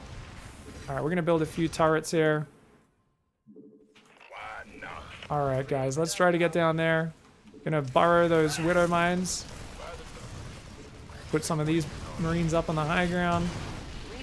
Oh my god. Okay, what the hell is going on in this game? This is crazy. You didn't even stop to kill the Liberator. We're done with the Mad dog. Alright, so we're rebuilding SCVs. Alright, we're building Marauders and stuff. Let's build, I don't know, another turret up there or not bother? I don't know. Alright, I think we're going to just F2 everything except the Liberator and go across the map now, guys. Normally we'd send a drop to set up for it, but this player has Mutalisks, so there's no reason to do that. We'll leave the tank at home. We'll leave the bunker at home. Ready for dust off. And we've got these Medevacs, these guys. Let's go for it. So we're going to push straight towards the natural guys. We're going to send a Marine ahead, a Marine on the bottom, a Marine on the top, a Marine there. And hopefully we can kind of get across the map and do some good stuff. Now, while we're moving, let's get armor. Marauder, Marauder. Lots and lots of Marines. And try to squeeze some Widow Mines in with whatever money we have left. And we're just going to save all of our energy now for scans. And we're trying to figure out... Oh, he doesn't have any army. Okay, so this is a stimmed... I was going to set up a spread here of guys, but it looks like we don't really need to. We can just stim an A move because there's nothing here except Mutalisks and slow Zerglings. And all those units get absolutely smashed by +1 stim fire. GG, well played. Cool. So by sending the Marines ahead, I saw, wait, there's no creep here. I scanned, I just saw no army, and I was like, there's no creep, there's no army. We never dealt with the Liberators. I think we just need to push in and punish him. And that would have been really interesting. Cool Mutilist build from our opponent there, but just needed to deal with that Liberator a little bit smoother. So that would have been massive. And the economy wasn't very high already at that point. The economy was only 33 drones at this stage. And the Spire was actually very early, but it's at the 3rd base. How bizarre. Interesting. So I think this is just kind of, you know, we're so far ahead at this point, and the Liberator does crazy damage. So Generous right-clicked on the Liberator. Just needed to right-click the Queen here. Didn't even need to shift-click it. Would have been fine. But always, guys, shift-click there and then there. And that Liberator goes down. And when you pull your drones away as well, pull the drones, right-click away, build a Spore Crawler here. And you can always move the Spore Crawler in if the Liberator gets fancy and kills your Queen. Do you stop building tanks when you see Mutalisks? Well, our game plan is to only build 1 tank for safety anyway. So generally with this, we don't need to. But yeah, it's not a bad idea if you're playing tanks. I think it's a good idea to swap the factory onto a barracks reactor, get that to build its own reactor elsewhere, and then play a Widow Mine Marine style. Is really good at countering Mutalisks.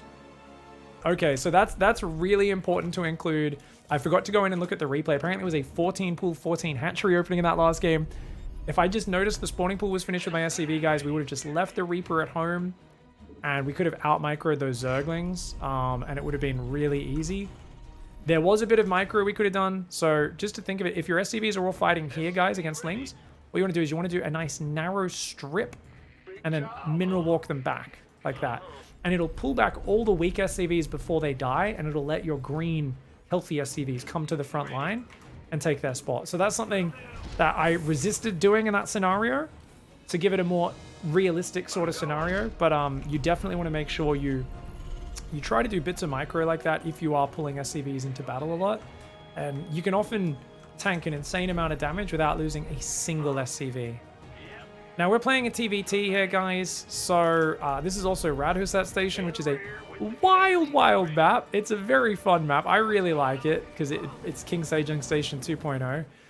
It's probably not balanced at all. It's probably a bit unfair, but it's fun to have a bit of variety. You know, I think of Age of Empires and how fun it is playing some of those crazy maps out there, like mega random and stuff like that. And I think, you know, StarCraft having a few maps that are a bit crazier that will probably get vetoed in most tournaments. To be fair, I've seen a lot of it in tournaments so far, funnily enough. But I think that's totally fine. So anyway, Reaper's on the way. We're going to go command center.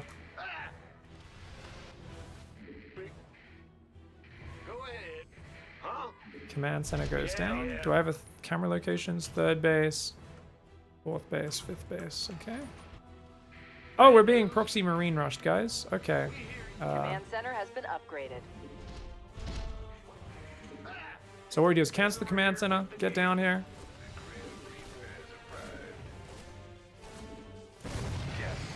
And we just want to try and defend this as quickly as possible. All I'm doing is building marines and bunkers right now, guys, and getting ready to defend, okay?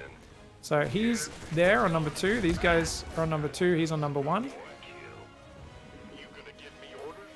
Alright, we're going to see if we can surround these marines since there don't seem to be too many units there, guys. So notice we're targeting the marines.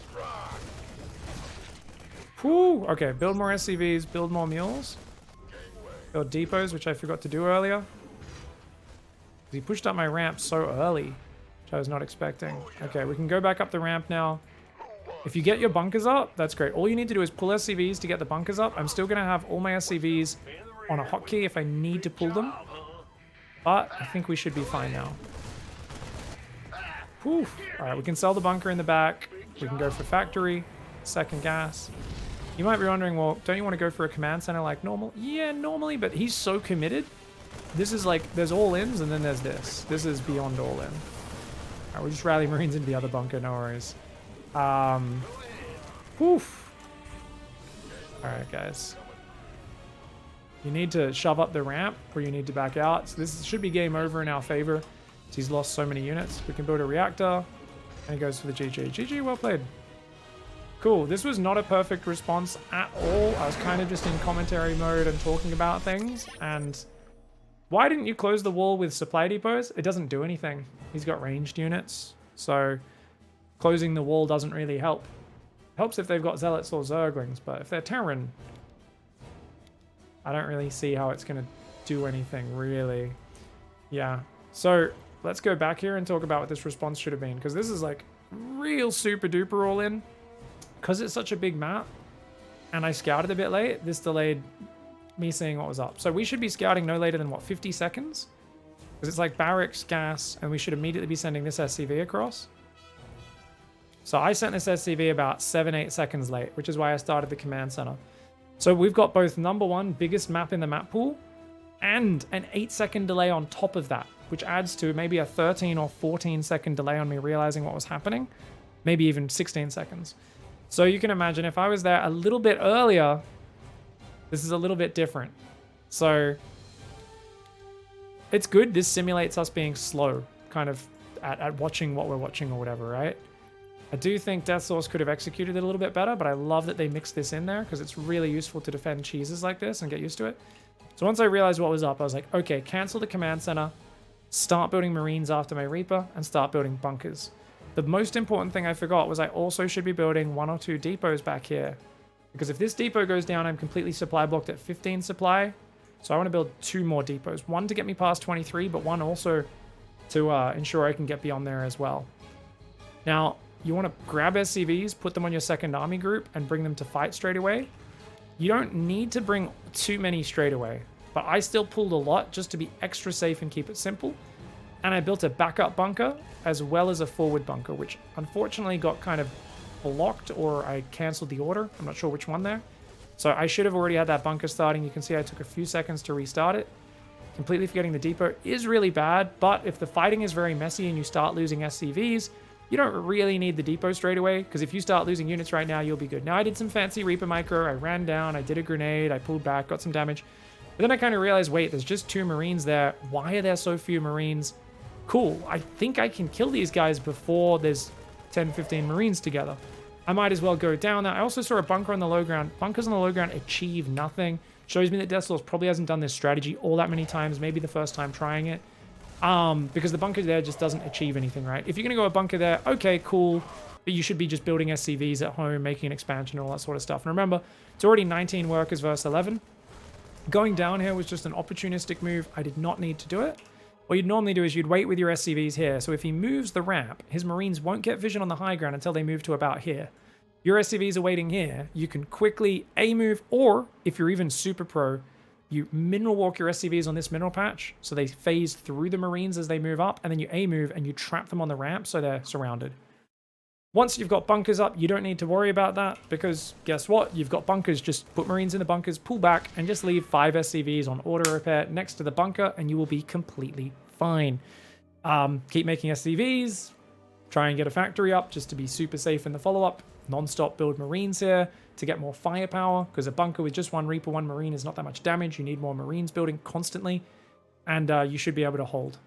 But notice, as against most cheesy builds, if we want to simplify it and dumb it down, what does it boil down to? Opponent cheesing me, make army units, build depots, pylons, or overlords, and A-move our workers.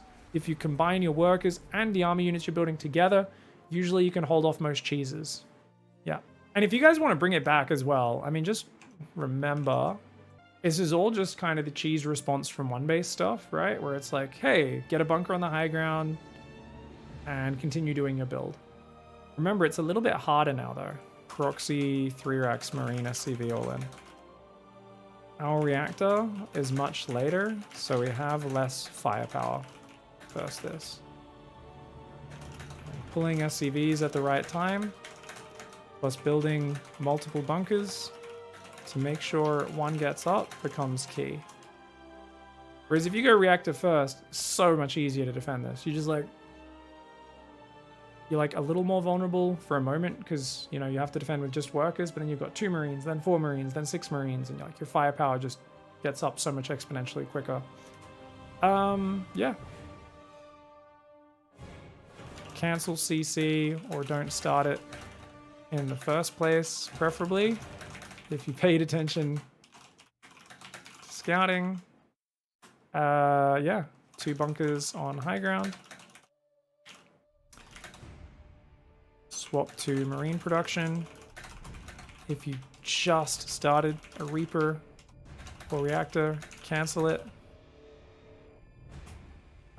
Use SCVs on a second army key to surround / fight mineral walk as they walk up the ramp to get a full surround. Can be very effective. Okay, we are doing a TVT to finish up Bronze to GM Platinum Part 1, guys and girls, ladies, gents, Zergs, Marines. I am looking forward to doing more of those 3-base ZVT plays, but for now, TVT, the build really hasn't changed all that much. It's just getting used to the Reaper being in the mix in itself is a, oh, whoops, Reaper, not Reactor. There we go, that's better. So we wasted a little bit of gas, it delays the Reaper a little bit, guys. Oi! Go ahead. Alright. Is he hiding in my base as well? You're a shithead, you are, mate. In the rear with the gear. Eat poo, Sacco. Command Mate, center you has better been watch out or I'll play a upgraded. bit of Sacco Wacko with you. I'll take you to Dicktown, mate. Alright, I didn't really see too much of what was going on in the base. That's alright. I don't think it matters too much. Because our Reaper's delayed because of that accidental reactor, it means the Marine and the Reactor are both also delayed as well. This does add up to be a little bit disruptive to our build. But that's okay. We're going to come down there, build that second depot in a moment. I'm squeezing the second gas in just because that depot was a bit late anyway. And we're just going to hang out at the front. In case a Reaper arrives, this way we're ready on the high ground. We're building a reactor now. And, yeah, what a savage. I think once the bunker's up, I might go across the map with the Reaper, because we do want to scout if there's an expansion or not by 3:30. Which normally our SCV would be able to do, but since he got sniped in the rear with the gear, it's a whole issue, isn't it? Orbital, starport, tech lab once we get the gas, holding that key down. Remember, you don't need to tap it for something like that. If it's just one thing, you can just hold the button down. It's totally fine. All right, guys, we're going to try and run in, see if there's a command center, and then run away. It's a good chance we get caught on the way across the map. So behind it, I'm just macroing by queuing SCVs, queuing Marines. Center has been upgraded. We can build a tank and a depot in a moment as well. Let's just see what we see here. And yeah, there's a command center, so it looks pretty standard. All right, come home, do a macro cycle, build SCVs. We've already got Marines queued. Build the Seiju Tanku. Let's get the DP. The Deepu? I don't know. It's just a depot, mate. Learn to speak. Anyways, we've got a medevac coming in. We can rally our SCVs to the natural. I can also hide the Reaper down the bottom, actually. I think I'm going to just sacrifice the Reaper because it doesn't really have much of a use. So we're going to send it down this way so it should jump in the main and hopefully kind of see what the enemy production looks like. Could be really nice. Actually, we're just going to jump straight through the production because that's the most important thing to scout. Put another depot there.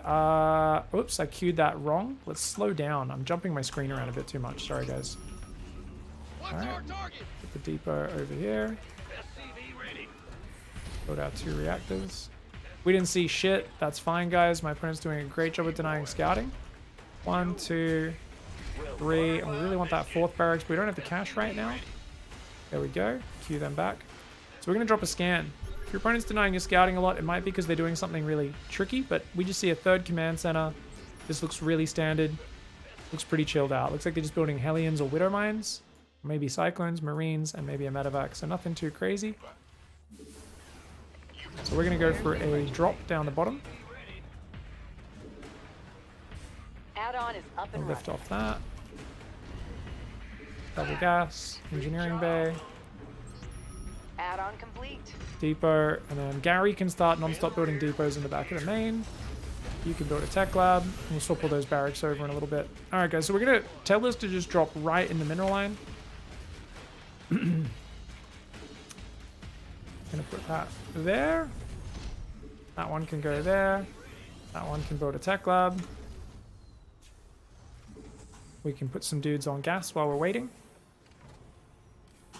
We're gonna slow down a little, sorry. Okay, guys, we're doing some nice harassment here. We're gonna just move right into that mineral line. Add-on is up and running. And let's try and move over here. See if we can get these SCVs building these Our buildings. base is under attack. Add-on complete. Oh, hello. Guys, we're trying to repair the bunker right now and then Add-on queuing is back. up and running. There's a lot of stuff going on right now. We're hitting our SCVs. Okay, well, this is actually huge for us. That's fine. And if you want, you can move into the choke point where we can't surround you, and they're going to kill like 100 SCVs. That could be game over. Holy! When did that happen? Okay, guys. Control click the barracks, shift click, build Marines, build a tank, build a Viking, and then medevacs. Nasty! Oh, that was a lot of damage there, man. All right, we're holding down the SCV key, dropping a few mules, because we lost a lot there. Luckily, our Marines killed literally everything. They killed so much, guys. I think that's a game-winning move. Putting those Marines in that corner. Because if you go south, he can mineral walk through you and you're in the open. But if you're in a choke point and you're a choke point where there's no minerals he can click on to phase through your units, then there's just nothing your opponent can do in that scenario. Alright, guys. So we're going to put all of our units down here, except a Viking, which is just going to watch up the top there in case we get dropped. We're still building SCVs to try and recover. We're building depots, and we're just doing an upgrade check. So stim and shields are on the way. We start concussive. Start +1 vehicle. We're done with Build this. tank. Build medevac. Build marauder. Build marines. Okay, so this actually looks like it's all right now. We just need to hold the marine key down. Let's get some scouts out. One there. Dumping key. One there. Dumping key. Remember, he has a 3rd command center. We don't. So we are going to have to be a lot more aggressive on 2 bases. Upgrade is ready for use. All right, we do definitely need these depots as well, guys, so keep those depots going. And we're still dropping mules rather than going for scans because, of course, our money has been so impacted. Now, it looks like I never set the rally points. Use some shift clicks and then Rally, rally. Rally, rally, guys. Make sure you set those hotkeys. Research complete. Tanks, medevacs, marauders, and marines. And I think it's time to move forward right now. So we're going to move for this angle, see if we can kind of siege the low ground. Because you can't really reach anything from over there. So we'll go to that angle. We want to build depots behind this. Do a little droppy there and just save the We're rest done for with the scans. research. Alright, bring these guys down. Now, how many medevacs do we have? 3, and we're building 2 more. That's 5. That's more than we need. So let's swap to Vikings, guys. I'm even going to queue up 4 Vikings straight away. Way more than we need, SCVs are under fire. but good stuff. Okay. First thing, when you see a Liberator, pull your SCVs away. And then we can control click those Marines, stim them. Then we can go, okay, back on gas. Back on gas. Armed and ready. Putting a lot of Marines, a lot of tanks. In the rear. What's going on? Notice we do the extra boxes to try and get those guys. That's fine. Alright, we're going to chase him. We Bad go news? back on gas. Deselect. Back on gas. Deselect. Go to depot. Gangway coming through. Oh. Guys, he doesn't have a setup. He's got no tanks covering the front. He's in a survival setup, but that means he's going to let my tank siege at the front of his base, which is GG. So we're just going to move the tanks forward. I control click those to do that. And then these guys are just going to be like that. Some on the left, some on the right. Pulls the SCVs, but he doesn't have any bio here. No stim, no shields. Remember, we did way too much damage with the drop earlier, so we got ourselves a very good victory there. And it all comes back to that was a great Liberator in my main. His attack on the front, though, having a tank in a bunker defends so much. And at this point, guys, we were taking a lot of damage as well. Like, that Liberator was still doing damage to me. But notice the Marines get themselves in a corner, and you just can't beat that with SCVs. Now, I wasn't paying attention here to this. I didn't look back at it. I was just focusing on the Liberator. You can see these Marines did crazy damage. Crazy, crazy, crazy damage. Oh, man. So it's not until his Marines get home. 18 SCVs versus 33. And it works out quite nicely. Tank and bunker. Very, very good. Very good StarCraft units, guys.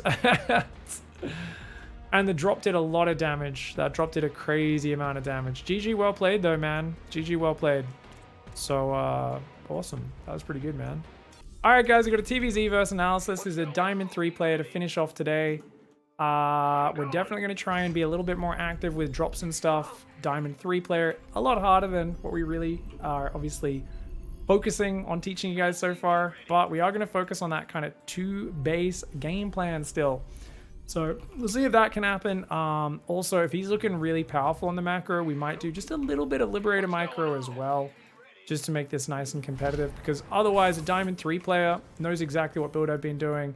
For those who don't know, it's nice enough analysis to help organize all the games today, get all the players into the lobbies for me, has been watching the show, is going to be able to be really greedy, knowing that I'm not putting a lot of pressure on with like Hellion run-bys or anything early, and it's then going to be able to just swarm me with like Mass Ling Bane or Mass Roach or something like that. So if we see signs of that stuff, I will crank up my harassment a little bit to try and adjust to my opponent here. Because if I play like I was at the very start of today, I'm pretty sure I'll get run over.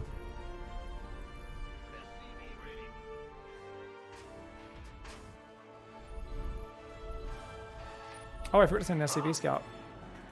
It's a Zerg. We haven't really needed to scout too much, to be fair, against Zerg. But always good to go check what's going on. And to be fair, this is kind of a pro gamer scout timing anyway. Sending it after your barracks. And it's a good time because all it does is tell you, is it hatch first or not? You know, if the hatchery's finished as your Reaper's popping out, that's a normal hatchery first build. Go across the map, do your pressure. But if that hatchery's later than that, Center has been upgraded. or the pool is really early, like with that weird 14 pool, 14 hatchery build, then that can be an issue. So I'm gonna send the Reaper across the map. SCVs are under fire. And it is a pool first, guys, so SCV is going to run home. Going to build the factory. Now, in this scenario, you want to send that Reaper back usually to make sure you can Hitting our defend your natural. SCVs. Then you want to go keep building SCVs. Our Or the SCVs reactor. are under fire. You can try to go out there and intercept, but we don't want to go too far in case there's other Zerglings that have hidden on the map. But yeah, if you can intercept them, that's always really nice.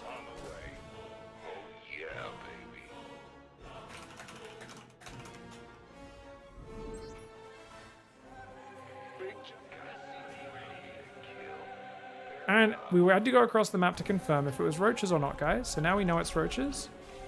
So we want to basically go straight for cyclones with the new patch. Add-on complete. Keep building SCVs, put guys on gas. And we just want to make sure these SCVs are all abandoning the low ground. And you just want to keep building Marines and Cyclones. And there's nothing they can really do to you guys. Okay, so we're ready to even abandon the low ground completely.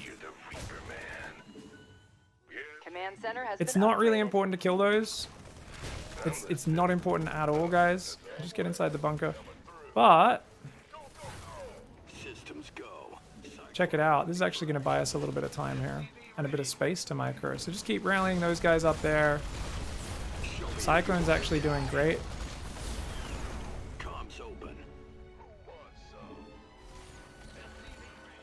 Okay. Then we build a starport. And we can rally our SCVs there. And this guy can just go across the map and kill all of the roaches, potentially. So he's going to try and run over here. See if he can catch them. Grab a few SCVs from the main. Send them to the natural. Roach pressure in general is much weaker on this patch because of the Cyclone being so easy to build with reactive builds. And notice, he turns and fights, we run away, but otherwise we can just run him down. And it's kind of BS. Alright, just leave him there. Let's not tunnel vision on that. Build SCVs, drop mules. Build depot, build depot.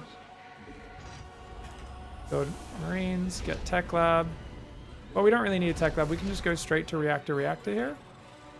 And we can get 1, 2, 3, 4 barracks. Do a supply drop. We can sell that bunker as well. We don't really need it.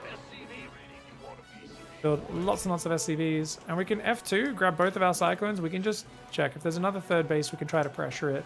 Maybe just make him feel a little bit of like he needs to defend stuff.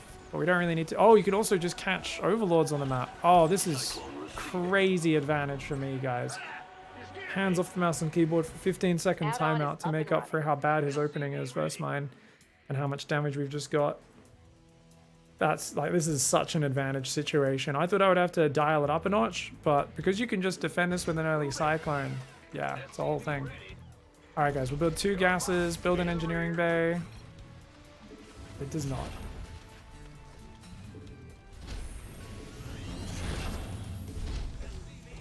Yeah, not at all. Alright, we'll get those 2 tech labs. Let's queue off a bunch of SCVs here, guys. 2 on gas. 2 on gas. See if we can pick off one more overlord before coming home with those guys. Build that depot there and then go into the main. Go into the main. Stim, shields, lots of Marines. And then we're going to go Widow Mines and Medevacs as well, okay? Okay. Get +1. These are our last few SCVs. That'll be great. And he might be going Mutalisks or something like that, so let's just scan the main base to check what's up. But since there's no 4th gas, it doesn't feel like it. So we're just going to try to run it there. And if we lose these Cyclones, it's no big deal, guys. Just want to see. There is a hatchery. And he's not got many drones for it. Okay, no worries. Marauder, Marauder. Marine, Marine, Marine. Widow Mine, Widow Mine. Medevac, Medevac. And we just want Gary and Bruce to non-stop build depots. Marauder, Marauder. Marine, Marine, Marine, Marine, Marine. Last mule there. There's not much creep spread for us to worry about, so we should be in a good spot. Are the new Cyclones okay versus mutas? They do a little bit of damage to them. I haven't really used them in that scenario. They don't kill them super fast, but they are very easy to build, so I'm sure a few of them would help out. They're so cheap, especially on the gas, which is really nice.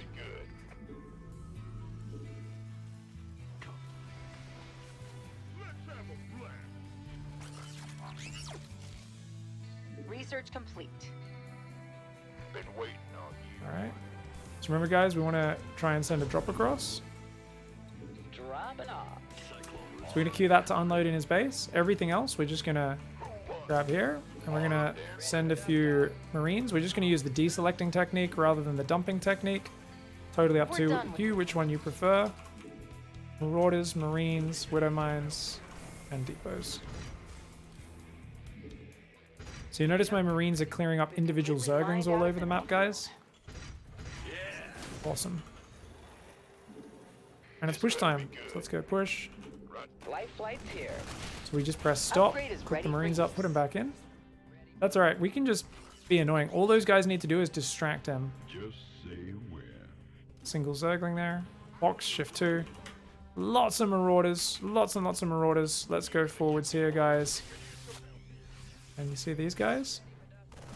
We're going to stim just... I really want to distract him here. Going to drop there. And then these guys are going to run in, and he just doesn't have anything there. So we can actually afford to YOLO this. More Widow Mines. More of all this stuff. We can just basically borrow the Widow Mines, and now we can set up our pre-spread. Now, normally I wouldn't set up on creep. But I think in this case, that should work just fine. And remember, these guys can also attack from the other side as well. Now, normally I wouldn't clump like this, but if you feel you're far enough ahead, it can absolutely work out. And look at this. If you just put a single Marauder there on hold position, what can he do, right? I guess maybe we'll kill the Baneling Nest and that'll let him through. But otherwise, the Banelings wouldn't be able to get through there. Would have been pretty sick. Nothing left in that mineral cluster. And then these guys are over there on that side. You can click those in. Go home. Build Marauders. Build Marines. Widow Mines. Medevacs. Been waiting on it. Shift 2. This better be And GG, well played. So yeah, this is one of the potential problems with the Cyclone, is it is so accessible. You can just get 1 or 2 out, and they're so good versus roach aggression and that sort of stuff. So that's what I really don't like about the Cyclone. It's just that it comes out a bit too early. GG. To be fair, I do think he messed up his roach pressure a little bit. It felt like one roach arrived and the other roaches were really slow. So I do think he was quite slow on the roach pressure. Yeah, I don't know. I can't remember the actual time. Is it 3:30 it's meant to hit, or 3:10? 3:15. This might actually be a decent timing. Probably just shouldn't have fought the bunker. Probably should have ran past. I do agree on that. Cool. No, good play by analysis, but if you're dealing with anything, guys, that you're really in trouble with, you don't have time to get a siege tank out, just build a Cyclone or 2, and especially against something like this, with this build, they're skipping link speed to get roaches out that early. If you see roaches leaving their base 2:30, something like that, then that's definitely an issue. So notice I went out a little bit with my Reaper to chase the Zerglings, and then because my bunker was pretty much done, I was like, oh, we should be fine. We can get the Marine in the bunker before those Lings arrive. Let's go across, see if there's any roaches. We did see roaches, and we immediately said bunker on the high ground. Normally I build a tech lab and a siege tank here, and it kind of occurred to me in the moment, wait a second, I can just make a Cyclone. Make 1 or 2 Cyclones, keep making Marines, rally the SCVs to the high ground, and just keep producing SCVs, Marines, Cyclones. Do a bit of micro with the Reaper to deal with those Zerglings, and we should have it. GG. He could have droned a lot faster as well, because these roaches moved out a while ago. I guess this last roach was a little behind, so yeah. He wouldn't have to be too far behind if he doesn't lose too many units. If he forces a few Cyclones, forces 2 bunkers, forces lost mining time, and then doesn't overcommit, there's an argument that he could have macroed out of it a bit better, but it's a rough. If you lose all the roaches and 2 overlords, and you're like supply blocked on 44 because you're kind of panicking, like what the hell, this Cyclone's shutting everything down, this is so BS, what the hell, man. So it's a rough spot to be in for him. GG's. Lambo's 5 roach pressure, hits with 5 roaches around 3:30. Now what do we see? You spot pool first, keep Reaper at home, then when bunker's almost done, send it across the map. When you spot roach, build bunker on high ground, Marine plus Cyclone production, rally to high ground, rally SCVs to main base, and pull off low ground, plus only drop mules in main. Continue build. That's it. You could also arguably put the factory on the reactor to build 2 Cyclones immediately, but I think that's a little bit finicky. I think just getting a Cyclone out kind of shuts it down anyway. All right. What's up, everybody? We're back with Platinum Part 2. We're going to record a few of these, add these to the previous part of the Platinum one, so if you're watching on YouTube, there shouldn't really be a break. And we're just going to play a few Terran versus Zergs versus players anywhere between mid-Platinum to low Diamond. And we're going to try and show you guys just that taking the 3rd base transition that I was talking about. Now, there's definitely going to be a speeding up in terms of the things that you want to focus on as a player as you get towards Diamond League. And that's why I wanted to just show this. Oh, let's take a third base off of the kind of familiar territory. Because once we get to Diamond, we're going to start building Hellions in the early game, which does change up the opening just a little bit. And learning to use that unit before going into the Widow Mines. There's going to be a bunch of different little things going on that just make things like there's more things we're learning at once, and that's obviously something that can be quite hard to learn, and that's why I want us to start learning this immediately if possible. Start getting used to taking a second engineering bay and armory, playing a longer game, doing things like setting up those Widow Mine bio parade pushes, going for drops in the back line, calmly responding to things. One of the big issues I tend to struggle with myself when I'm playing at GM level with Biomine, and we are building Reapers now, aren't we? I forgot about that. We've been building Reaper in every matchup now, which is such a big change in Platinum League, isn't it? Already. There's so many different details you start learning that start stacking up on each other. But my own problem I run into is a lot of the GM Zergs backstab a lot. So they just refuse to fight your Widow Mine pushes, and they kind of run around, and they just refuse to fight, and it's really hard to have the right number of units at home and the right number of units with your push on the front so that it doesn't get overwhelmed. And trying to kind of adjust those numbers correctly is always a little bit of an issue. It takes a bit of work, but over time you get the hang of it. All right, so let's go factory into a second gas, and we do want to go for the reactor. Remember, marine into reactor, and we're building a bunker in a moment normally. You can do a bit of stutter step, or you can just stand there, kill a Zergling, and then pull away. And we can build that bunker for safety. There we go. Guys on gas. Now, I think there was a third base going down, so we'll go back in just to scout that. Oh, and my Reaper died. Not the best Reaper scout there, guys. Probably shouldn't have had it on A move. Even if it was on move command, it would have been fine. It's just funny because I had a ladder session yesterday, and it kind of kicked up my try-hard instincts a little bit, and I'm like, don't start spamming. This is not a ladder game, Pig. I'm like, no, play it slow. You're teaching. Play it slow. Don't play crazy fast. All right, so we're building SCVs and mules. We're building Marines. We're going to have a tank on the way soon. Just putting those Marines in the bunker. Everything else can rally to the high ground. We got that first siege tank building. That was a very defensive opening. Building a bunker and a tank every game is so totally. Notice we're at 16 workers on minerals, so we can rally to the natural. Command center has Build a few SCVs. Remember that first macro cycle? Build Marines. And we can build that Liberator, our first real harassment unit, which will rally down to the bottom. And there we go. Oh, look at that, guys. So we're going to just try and fight these with our SCVs here. And we're going to lose a few SCVs. 1, 2, 3. 1, 2, 3. Using our deselect. Not too bad, guys. That could have been a lot worse. We'll put the tank on the high ground. Move that down. Keep building SCVs here. And we want to build depots, of course. So start building a nice little depot wall. Okay. I think we got rid of the Overlord. I'm not quite sure if it died or not. Anyways, we want to build 4 barracks, remember, guys. So we'll do that in the near future. We're just building more SCVs. Gary and Bruce can go back to mining. Actually, Bruce will keep building. We want reactor. And remember, we want to be building 4 SCVs. We want to go build barracks, build barracks, build barracks. And we need 150 minerals for the last one. And sell 5x transition. There we go.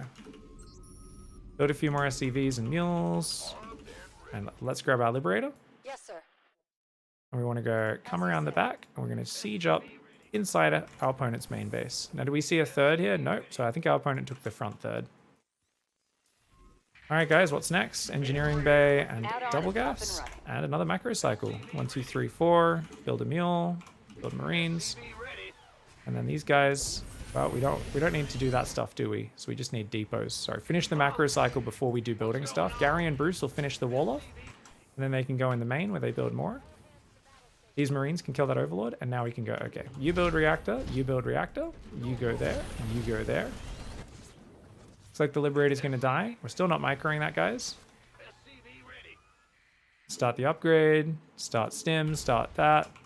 Okay, now we can do our last macro cycle. We don't need any more SCVs, so we're just going to build mules. Build Marauder, build Marines. Build Widow Mines and Medevacs when we can. And Gary and Bruce can keep building depots. So that's just those nice, clean, organized macro cycles that we've been doing. It does look like we've killed a few overlords this game, which is real nice. Let's get combat shields. Let's get concussive. Build another Marauder. Build a whole lot of Marines here.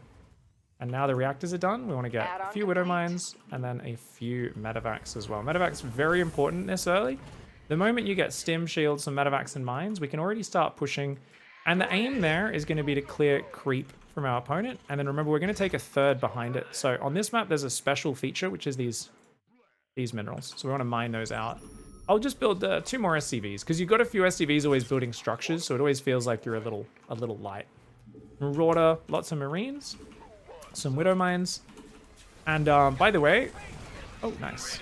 This tank, I'm going to go put down there, I think. Down there? Actually, no, I'll put it on the high. I'll leave it on the high ground. That's just our safety, right? Mined out a mineral field. All right, Marauder, Marines, Widow Mines, Medevacs.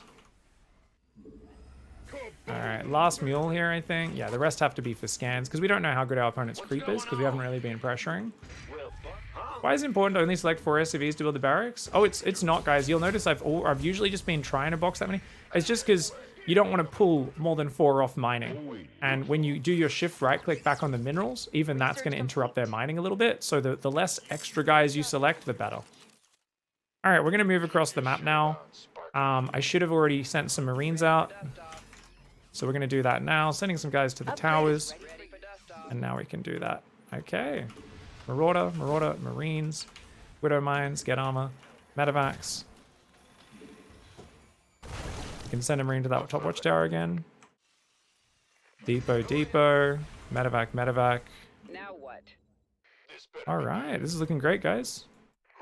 Overlord here. We can move there, kill the Overlord, and then click back on the tower. All right, we're going to move here. And now we can start using shift to spread these Widow Mines out. And you notice I'm already telling these guys to kind of spread themselves out a little bit. Build depots, Marauders, Marines, tanks, or Widow Mines, sorry, and Medevacs. We're going to stim because we're not actually looking right now. And if we can pull back a little bit, that's going to be good too. Whoo! Okay, very good. Now remember, we do need to start the third behind it, guys. So let's grab our army, reinforce the front. All I was planning to do was get set up off creep there. And then I was going to do the macro. Remember, you do this either when you move out or just after you move out. You go second engineering bay and armory. And then you can also queue up some workers as well, depending on how hard you want to focus on aggression versus economy. So we bring these guys to the front, shift 2, Marauder, lots of Marines. Notice we're missing Marine production. This is the cost. If we don't build that third command center, we can just keep pumping army non-stop. Now, if we scan this base, you can see he's got a 4th there. Does he have this one? No, he doesn't. So what you can do is, what do we do once we get set up on the front? As always, spread our units out a little bit. But not only that, we also want to get a bunch of Marines in a medevac. And we're going to drop in the back and try to just keep him busy. Now check this out, guys. You can see a big counterattack of Lings coming. So we can put these guys in there. Nothing left in that mineral. Upgrade. Now we are dropping in the back, and it looks like that one did die. So we probably should have dropped further in the back, because the whole point of these drops is to distract your opponent. And he's attacking with a lot of Lings, but because we had the watchtowers, we had a lot of vision, we did okay here. So we're going to run the SCVs away, guys. Bring these guys over to fight, and then we can run those SCVs back. We're going to hold down the SCV key here. Box these guys, shift to the front. Try to repair that. And we're going to try and rebuild these while lowering these other depots so we're not locked in. These guys can all go back to mining. Guys on gas. Guys on gas. Orbital. Grab idle workers. Control click. Rally there. Oh! So he did just attack me on the front. I was trying not to stare at it. Whew, scary. Alright, get 2-2. Rally to your third and hold down the SCV key, guys. Drop some mules, because notice that we don't have a lot of creep to deal with. I've been saving tons of scans. We don't really need them, right? Let's just try to spread these Widow Mines out, spread the bio out. More Marines, more Marauders. You can see there, if you don't stim your bio, your Widow Mines can do a lot of friendly fire. He's trying to do very fancy setting off Widow Mine micro, which usually is not a good idea. More Widow Mines, more bio. He came in with a bit of a flank there. We can try to just make sure these guys are defending. As long as we hold this position, we're winning this game, okay? Build a few more SCVs. Another thing. More Marines. Alright, we're going to grab these guys, shift to the front. Now, if you are playing the longer style like I am, guys, we want to get a second factory. Keep building SCVs. So we added that to our factory hotkey. And you can also get armor, because that makes your Widow Mines a little bit tougher. We need to really queue up the Marines, though. You want lots of white dots, because these, remember, you build 4 Marines, they're built in 36 seconds. And you're not going to remember to build them every 36 seconds. There's a lot of micro you're going to have to do. So you got to make sure you do it this way. Now, notice we've got a lot of medevacs, so they're not as important. We could build some Liberators, for instance, would be a good idea. Okay? So notice we're going to run forward and stim there. Let's just clear some creep here, and we're going to do a bit of ball micro. Now, if you guys want to be a bit more active with your ball, this is what you want to do, where you're trying to really bait them into attacking into the Widow Mines and then pick up at the last second. So we're going to try and do that a little bit. These Widow Mines are kind of spreading out, spreading out. All right, let's pull back a little bit with them for now. But this is a more active way of, if you feel your opponent's refusing to fight you, build a tech lab there, build a 4th base, and you can rally to the 4th straight away. See, this is already mining out, so you really need a 4th base. So basically, you want to just keep doing this. So keep building mines, spire, and what we're going to do is we're just going to keep stimming in, and then just ready to pick up into those medevacs whenever it makes sense. The moment I see banelings, so we're going to get the medevacs above, trying to do some stutter step whenever we see army. Okay, so click underneath the medevacs, then A move, and as the banelings get close, just right-click spam onto those medevacs. Now, because I was controlling those units on the right, you can see how that can cause problems. This is something that's active micro. And this is something which you do want to be using with styles like this on occasion. You just don't want to be so addicted to it that that's what you're always trying to do. All right, now, we did kill all the banelings, right? Yeah, we did. Okay, let's go forward. Let's try and get up there and kill those spines, shall we? If we get through the wall of spines, that'll be great. Now, obviously, this is where you control-click the Marines, and you pull them back, guys. Nothing left in that mineral cluster. Same sort of thing. Let the Marauders stay up front. Now, we can go back, because I feel like, look at my money, I need to macro. So let's spread. Let's box the Widow Mines, and we're going to go right-click, burrow, shift deselect. Right-click, burrow, shift deselect. Right-click, shift burrow, shift deselect 2. And then get those ones there, grab the last one. So you see how I just told them using deselecting micro to burrow everywhere? So I'd tell them all to burrow, deselect a few. So I kind of burrowed them in pairs. Because I had so many Widow Mines, I couldn't afford the APM to spread them out perfectly. So we go home, we start 3-3, we start drilling claws. What do we do, guys? Marauder, lots of Marines, lots of Widow Mines, lots of medevacs. And what else? We need to finish our 3-base production, which I still haven't done. You guys floated a lot of money earlier. You would have done this earlier. So we get 3 more barracks and add those to our key. And the whole point of adding those, control click, is now we have 8 racks, 2 factories. Thanks to Let Me Believe. GG, well played. GG, well played. Oh, I only got the haha, not the GG. GG, well played. That's rude. All right, cool. So I just wanted to show you guys off the more familiar opening that. Now, keep in mind that drop should have gone around the right into the back rather than in the natural. I just thought, oh, on this map, I can drop right there. Let's go for it. Now, one of the big other problems I ran into is because he was doing so many counterattacks, I didn't feel I had enough APM to keep dropping. But usually that's the way you exert pressure. When you've got a setup of mines outside their base, you just keep picking up 8 Marines or even 16 Marines and you go into the back of their base. And your goal isn't to do damage, it is to stress them out. If you get damage, that's a bonus. But you go in, you do some damage. Oh, they're coming with links. You just pick up, you pull back to the corner, or you wait in the dead space. You unload over there to heal up and come back in later. Wherever it is, right? The whole point of continuing to keep doing that is it exerts a crazy amount of pressure. A lot of Zergs aren't going to be using control groups. A lot of your opponents are going to be struggling. They're going to be like, ah, shit, what do I, like, how do I deal with this? What's going on? And all that sort of stuff, right? So I do think it's something where drops are really important and something we're going to be learning a lot of today. So it's Widow Mine spreadies outside their base, Remember, never grab your whole army and clump it on creep. If you're going to do that with the bio, leave most of the Widow Mines a little bit further back as sort of the trap that you're trying to bait him into. And notice I only did this when I was actively running around in a big blob trying to focus on that micro. Whereas if we're doing more of a bouncing between macro and expanding and moving forward step by step, we would never ball our bio up like this. Keep that in mind. All right, guys, into the next game. Another TVZ versus Giant Shrimp. People were asking what JM should have done better. JM forgot to make Overseers in that last game, the Zerg player, which was great. JM did a counterattack, but didn't have any Banelings to blow up the wall. Otherwise, they could have massively damaged my economy. Number 2. Number 3, JM's creep spread wasn't great. Number 4, JM spent a lot of APM. And JM played really well, by the way, so this is not me pooping around. Like, JM this, JM that. If I watch any of my games playing against Biomine, I make 100 mistakes as well.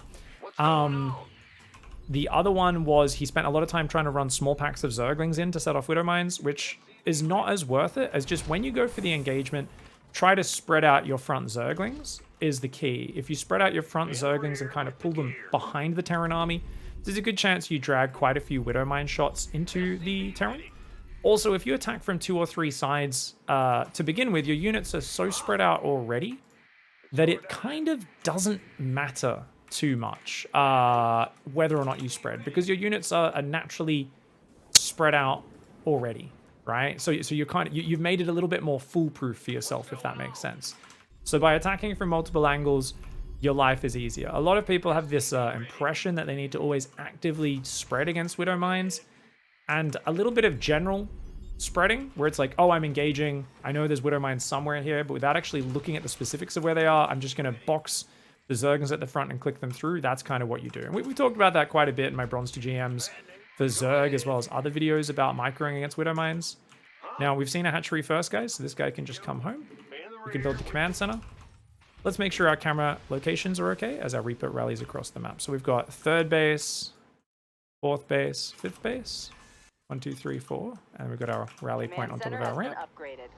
Grab another SCV, build a depot. We want to build a marine. Our Reaper is just going to A-move for now. Build another SCV. And you can see this early game comes like clockwork. And we are going to be very familiar with this opening. Even when you're going for Hellions, you're going to be able to do the opening very similar to this. So I think you guys, girls, ladies, gents, Zergs, and Marines are really going to enjoy the continuity, even though from 4 minutes onwards, your builds are going to get very different. So we're going to kill a drone, guys. We could jump in the main there as well, but obviously we don't want to micro too hard. So we wasted some mining time as well. We're just going to run back, check for the 3rd base, and then pull back. All right, what else we got? Let's put guys on gas. Build a reactor. I forgot to do that. My bad. Build more SCVs. Make sure your build's all good. All good. And a lot of people make this mistake. They leave the Reaper right here, and then they keep looking at it. They keep looking at it. Don't stop it. Just click it back. Build SCVs. Build mules. Or that should be an orbital, in fact. Build Marines. Reactor's not done. Build Starport. Build Tech Lab. Queue this SCV back to mining. Build another SCV. That's going to be on 16, so we can set that to the rally point down there. Okay, now I want to go back in with my Reaper, and I want to check if there's a 3rd base. Okay, just going to right-click it like that. No worries. Build some Marines. Build some SCVs. All right. Well, I guess this is the first macro cycle, right? So there we go. Build 3 SCVs. Build a mule.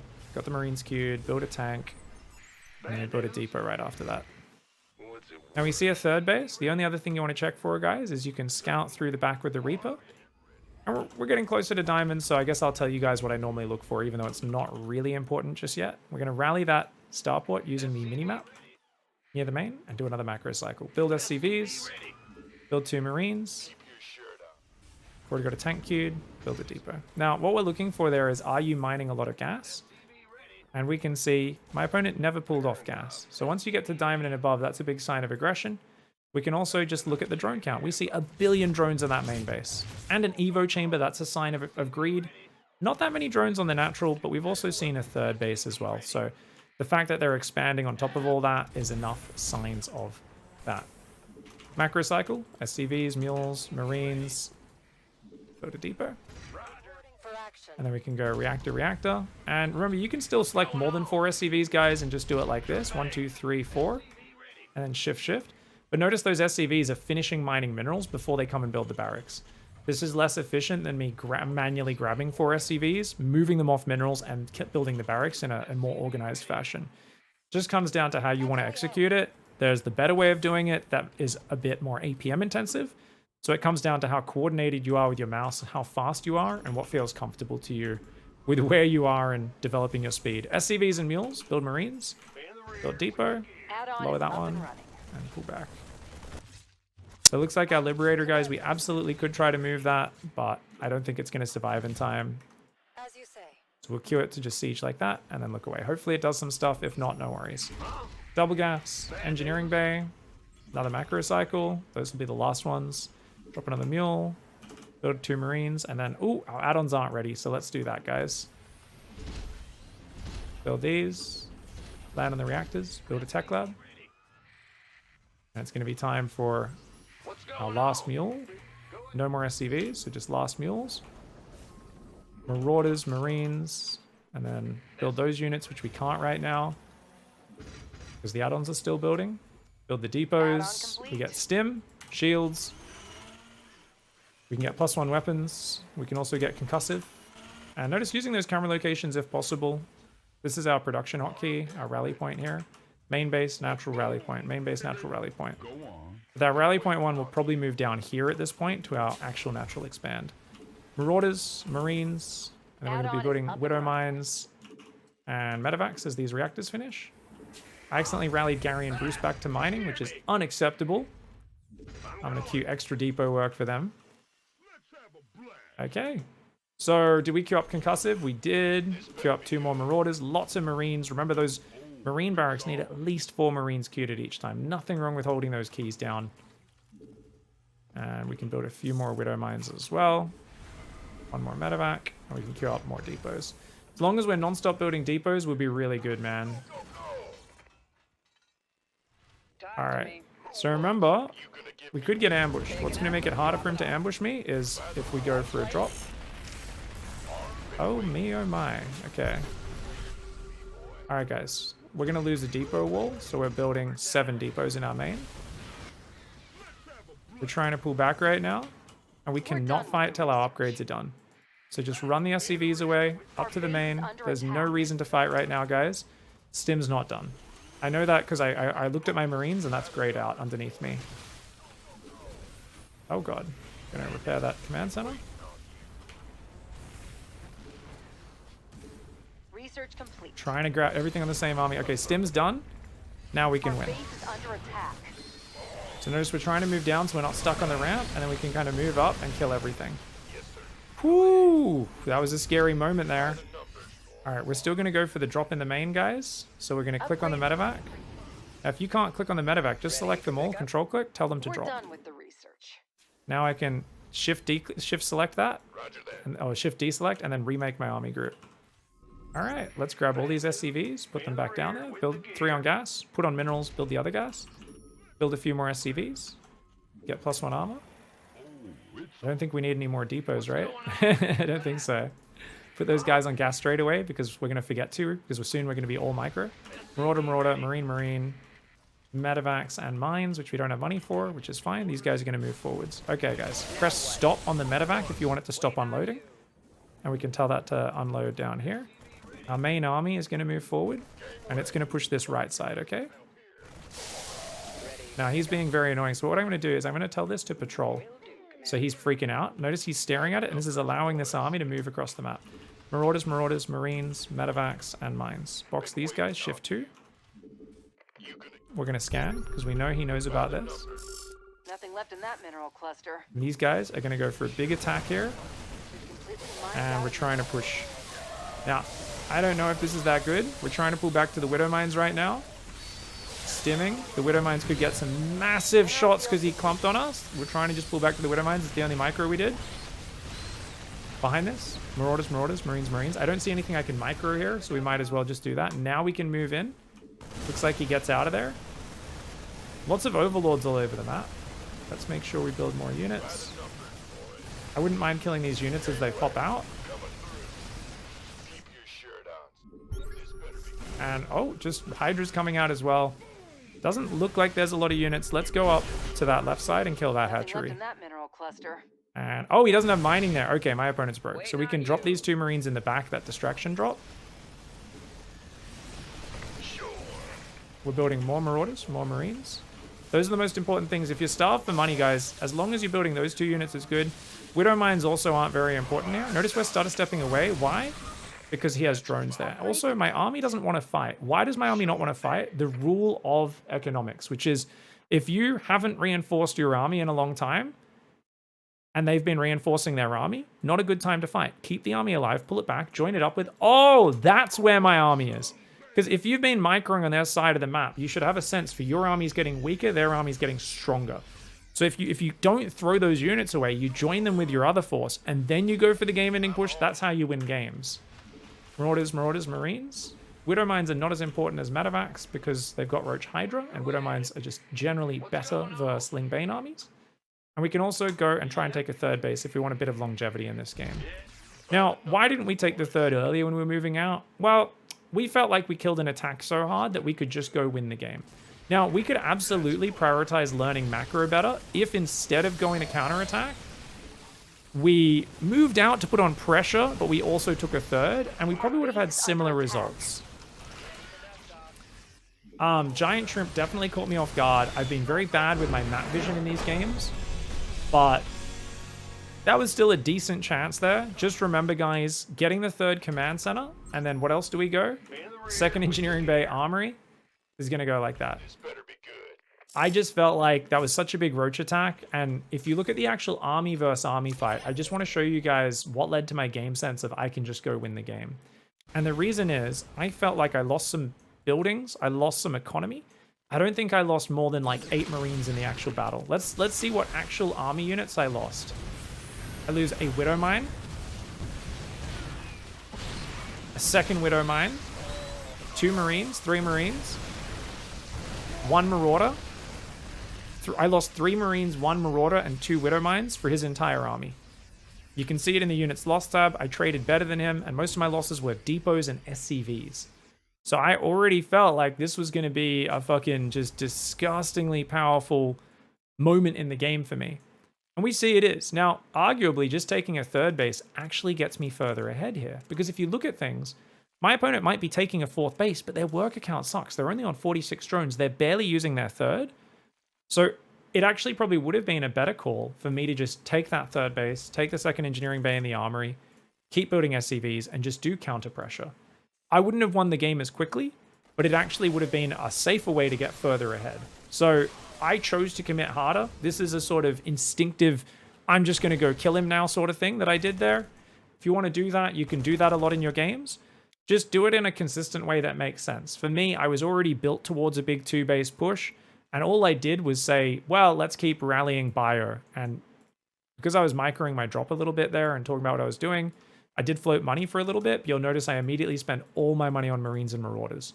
If I had more money, I would have squeezed in a 3rd command center, but because he damaged my economy a bit, we didn't have the cash for it. Cool. Now you could argue pulling the Marines back a little bit since the Marauders are a little bit tankier would be good. You can also argue stutter stepping backwards is always good versus Roaches because they only have 4 range and your guys have 6 range and 5 range respectively. So anytime you move back, shoot, the Roaches naturally get stuck behind each other and more of your units are able to shoot compared to their units. It's pretty complicated doing defensive stutter step when you only have a slight range advantage like that, but it's something you can definitely mix in there. And this drop on the left definitely freaked him out and made him paranoid without really investing that much. It also allowed me to get all the way across the map without really having to worry about him ambushing me at all. It was really nice. Hey, can you talk about the Liberator Zone, the placement of the zone, and the pathing of siege locations? Generally, we just want to go along the very edge of the map where there's the least chance of us being spotted. And we want to try and siege on the back of the mineral line. Now, if you siege back like here, or even you could do it a little bit further back, is safer, because then there's a good chance the queens can't get in without being very technically placed. If you want, you can go for the gamble gamb, which is you fly in from the front of the Liberator and siege right over the hatchery. And that gives you the maximum chance of sieging on the queen. And if they don't react quickly enough, the queen dies, and then they have way more trouble defending it. That's a gamble, higher risk, higher reward. Whereas, like I said, if you just have the Liberator Zone barely reaching 2 mineral patches, your Liberator's a bit further down to the left, that's a safer one with less potential payoff. And generally what you want to do as you get better at this is once you siege up, the moment you realize they've pulled drones, they've got some sort of anti-air coming, you just unsiege it and you just queue it to move back to the edge, down, and then siege up on the next base in exactly the same fashion. And then same thing, if you've got the APM for it, you can then unsiege it, move it back, siege it back in the main, or you can even do the double where you go back down, you queue it to move here, and then to move straight back and siege in the same location. Because there's a good chance all their queen, if they've just moved queens to defend you, those queens are moving up to the main because they see you running in that direction. They get up there, they go, where's the Liberator? And then the Liberator resieges the same spot. There's endless little tricky mind games and things you can do with it. But on the base level, just come in on the edge, siege it in the back. And if you have the APM to resiege it one more time, that's going to be fantastic. All right, guys, we're doing our last Terran vs. Zerg of Platinum Bronze to GM. That last one, we didn't really get to take the third. So let's do that this time. Ease off the pressure a little bit. And don't get me wrong, this is a very poorly optimized build. I'm sure there'll be people commenting that. Like, hey, if you're planning to take a third, shouldn't you just take it a lot faster? It's more just getting used to the idea of letting the game go longer while still having an abundance of production, which is going to help make it a bit easier for us if we do make any little mistakes and stuff. Like, the thing about having unoptimized builds where you say go for lots of army and production before expanding and going for upgrades is, well, it makes you safer. You have more army and more, there's less things you die to. It's less optimal, but it also does, you know, have its own advantages. So anyways, let's go over there, have a little scouty scout. Technically, you could scout when your barracks finishes in this matchup, and Diamond League will be probably scouting a little bit later, especially since we're going for a Reaper. And you'll see a lot of pros not bother SCV scouting if they're going for a Reaper, because they are just that good at reacting to things with that 2-minute Reaper popping out and scouting whatever it can see. Big thanks, Bob the Nailer, for the sub, man. All right. Let's grab this SCV, bring that down over there. Yo, big job, huh? Command center has been upgraded. What's going on? The Grim Okay, we're gonna run across the map. Build a Marine. Sorry, what are we doing right now? Factory. Okay, factory goes there. That looked like a standard build as far as I could tell. If I didn't pay attention to the pool timing, that's not good, but it is what it is. Get the second gas. We build a you always want to go for the reactor before the Reaper starts microing. Reactor, bunker, and then you can micro the Reaper, guys. This just avoids you getting in trouble. We can try to kill a Zergling here, drop a grenade at our feet, and we're just going to back off. Scout for the third bases, and then pull back to the middle. Jump home, build more SCVs. We're going to put 2 of those on gas. Lower the depot. This guy can go up there into those minerals. Build a starport in a moment. These 2, of course, can rally to there. Build more SCVs. Get a starport. Oh, command center finished, so we want to go orbital. Tech lab. All right. Add the factory and the starport to the hotkey. Build more Marines. Build more SCVs. Drop a mule. Now, you could drop that mule on the low ground, but it's still early days. We could get in trouble, so we're not bothering with it just yet. And let's just send that Reaper in for a bit of a scouty scout, just to kind of see if there's any signs of an early all-in. It's not important because we're doing a safety tank build, but as we do different greedier builds as we get higher level, that'll become important. So first thing you want to check is, are they mining gas? You can see he's pulled off gas, which is a sign of greed. And we see a lot of drones here as well. And if you see drones popping out of the eggs as well, then that's even more a sign of greed, okay? Macro cycle, build Marines after the SCVs, tanks on the way. We want to build that Liberator, which will rally down to the bottom. Our main, guys, does not need to have that many workers on it. We forgot to rally. We also forgot to build depots. So Gary and Bruce are going to have to do a bit of catch-up work. Tank on the high ground, get some Marines there. And we can also move the factory down, ready to build those 2 reactors. So SCVs and mules. So just to summarize, guys, pulling off gas, sign of greed. Extra queens, we saw a third one pop out, sign of greed. Lots of drones, as well as drones popping out of the eggs, also signs of greed. Just something to think about for your future knowledge, not important at this point. Now, remember, if we just box all of our workers, guys, or a whole bunch of them, and we go build barracks, barracks, barracks, barracks, and then we go doot. Notice all these other workers are wasting time all running to that mineral patch there, so we just messed up our mining. So it's not the biggest deal, but that's the weakness of the method that I taught you previously. So this is why if you can just box like 4 or 5 workers and build it, it's a little bit more organized. Gary and Bruce there building depots after we built Marines and SCVs. Speaking of the devil, bad overlord. Kill, A move, and then A move. We want double gas, then we want an engineering bay. Another macro cycle. Don't need too many more SCVs, just a couple more is good. Marines. We build one more depot. Always lower this because you don't know what side your SCVs are going to pop out on. And queue them back up into the main. They can build all the depots over here. We can now build new reactors. These guys can go there. And this guy can build his own tech lab in a moment as well. Just waiting, pressing that. Okay. And start stim. Let's do another macro cycle. Last few SCVs and mules. Put 2 workers on each gas. Whoops. Build +1 weapons. Alright. And that should get us to 45 workers. Indeed. Alright, so. Mule. Last couple mules dropping. Marauder, Marauder. Marine, Marine, Marine, Marine, Marine. We don't have the add-ons ready yet, so we'll go straight to the next step, which is depots. Gary and Bruce building those depots in the main. Oh, we forgot to use the Liberator, guys. Alright. Add-on complete. We're going to queue this Liberator to do a little bit of a sneaky kind of wraparound. Initiating.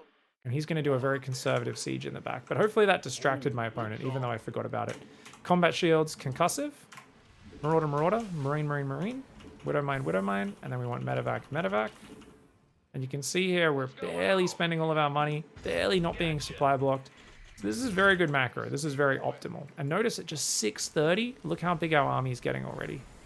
And look at that, the Liberator actually got by going down along the very edge of the map. I made it look like I was going left. And we're even going to do a reposition here. Just a single reposition. I'm not going to give it any more APM than that. Go home macro cycle. Last mules dropping. Marauder, Marauder, Marine, Marine, Marine. Widowmine, Widowmine. And we're going to build 2 medevacs before the depots just because I got the money. You can see, looks like Analysis here did a great job. Pulled back a few drones, did that. We finished queuing up the medevacs. We're still not done our macro cycle. That's multitasking. That's me looking over there to see what's happening while still building starport medevacs and then finishing the macro cycle with the depots. That's something I can only do because I've got the experience and I realize, hey, let's not get distracted. Now, let's load these Marines across. We're going to go unload those in the main. Put those on a different hotkey. And unload the bunker. Remember, we always want to leave this safety bunker at home. More Marines, more Marauders, more Widowmines, more medevacs. And these guys are going to push. We want to push up the middle in between the natural and the third. There's probably a 4th that's an easier target. And indeed there is, but that's okay. We'll push from this left side. I think this is a nice angle. So if we just unload in there. More depots, by the way. Lots more Marauders, Marines, Widowmines. We're done with the research. And remember, your job is not to do damage. If you're ever even slightly iffy about whether they can win a fight, just pull them back, put them somewhere safe. Clear the creep. Alright, march forward, march forward.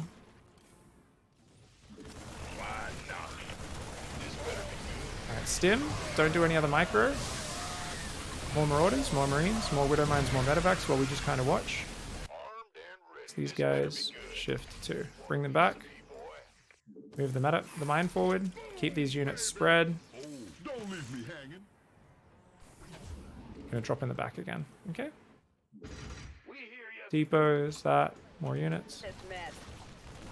Oh no! We lost a medevacs. That was lazy. So what do? Talk to me. Picking up or dropping off? We're gonna try and stim it in from this side. Attack a slightly different angle each time with it. Remember, the idea is just to keep them busy. We don't want them to feel like, oh, I only have to worry about one thing. More Marauders, more Marines, more Widowmines. Box these guys, shift to... Those Marines are a little clumped in the middle, but gave ourselves a pretty good chance here. And then these guys can come in. Now, I keep making a mistake of not re-control grouping after. These guys can just pick up, and then we can go drop on the high ground above the mineral line.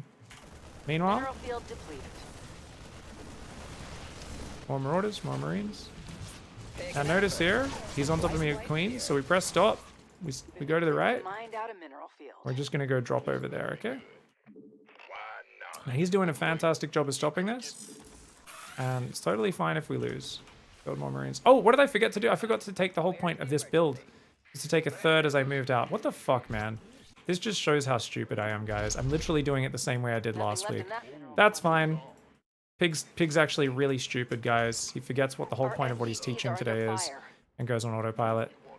All right, we're bringing another army across. Let's try to build that third on location. Wow. Wowzers, Pig. Grab about 8 of these workers, guys. What's going on? We've Put a completely few of them mined there. out a mineral field. And then a few of these guys can also go into the third.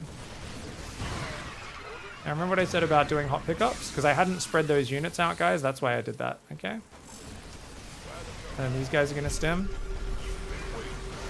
Now these guys are going to do a high-level spread back. Once again, if you don't have the APM for that, always just do this instead, guys. Clump them, pick them up, okay? I kind of punished myself there for the really high-level reactive spread that I did there. All right, bring these guys back to the front. This drop, still its job is just to be annoying, remember. It's not to really kill anything, it's just to be annoying. Now, I'm going to keep building Widow Mines because I feel like I've been spending all my money on other stuff and haven't been able to do that as well as I should have. Obviously, Analysis knows what I'm doing, and really, these players knowing what I'm doing and me playing around the level I should be at this level, I should be losing a lot of these games, right? Oh. Gonna just clear these creeps up. Ready for pickup? Somebody get me out of this mess. And this guy up here, we can stem these guys in from that side. Just trying to clear the creep behind it. Marauders. Oh! Not Mineral good. field depleted. Up there. I feel ya. Now he's got a lot of Hydras. Now the problem with Hydras is you kind of need to clump up to fight them. If there's no Banelings, that's fine, but you might need to do the hot pickup if a whole bunch of Banelings runs up.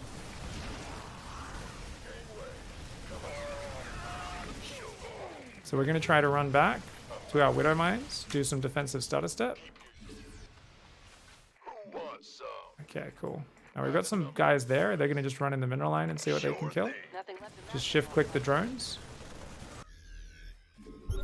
He does have some Banelings. These guys are a suicide squad. Ready for pickup? Alright, we're going to tell that to drop in the bottom. Oh! Wow, that's not good. Oh my god, my Widow Mines just shot down all my drops, guys.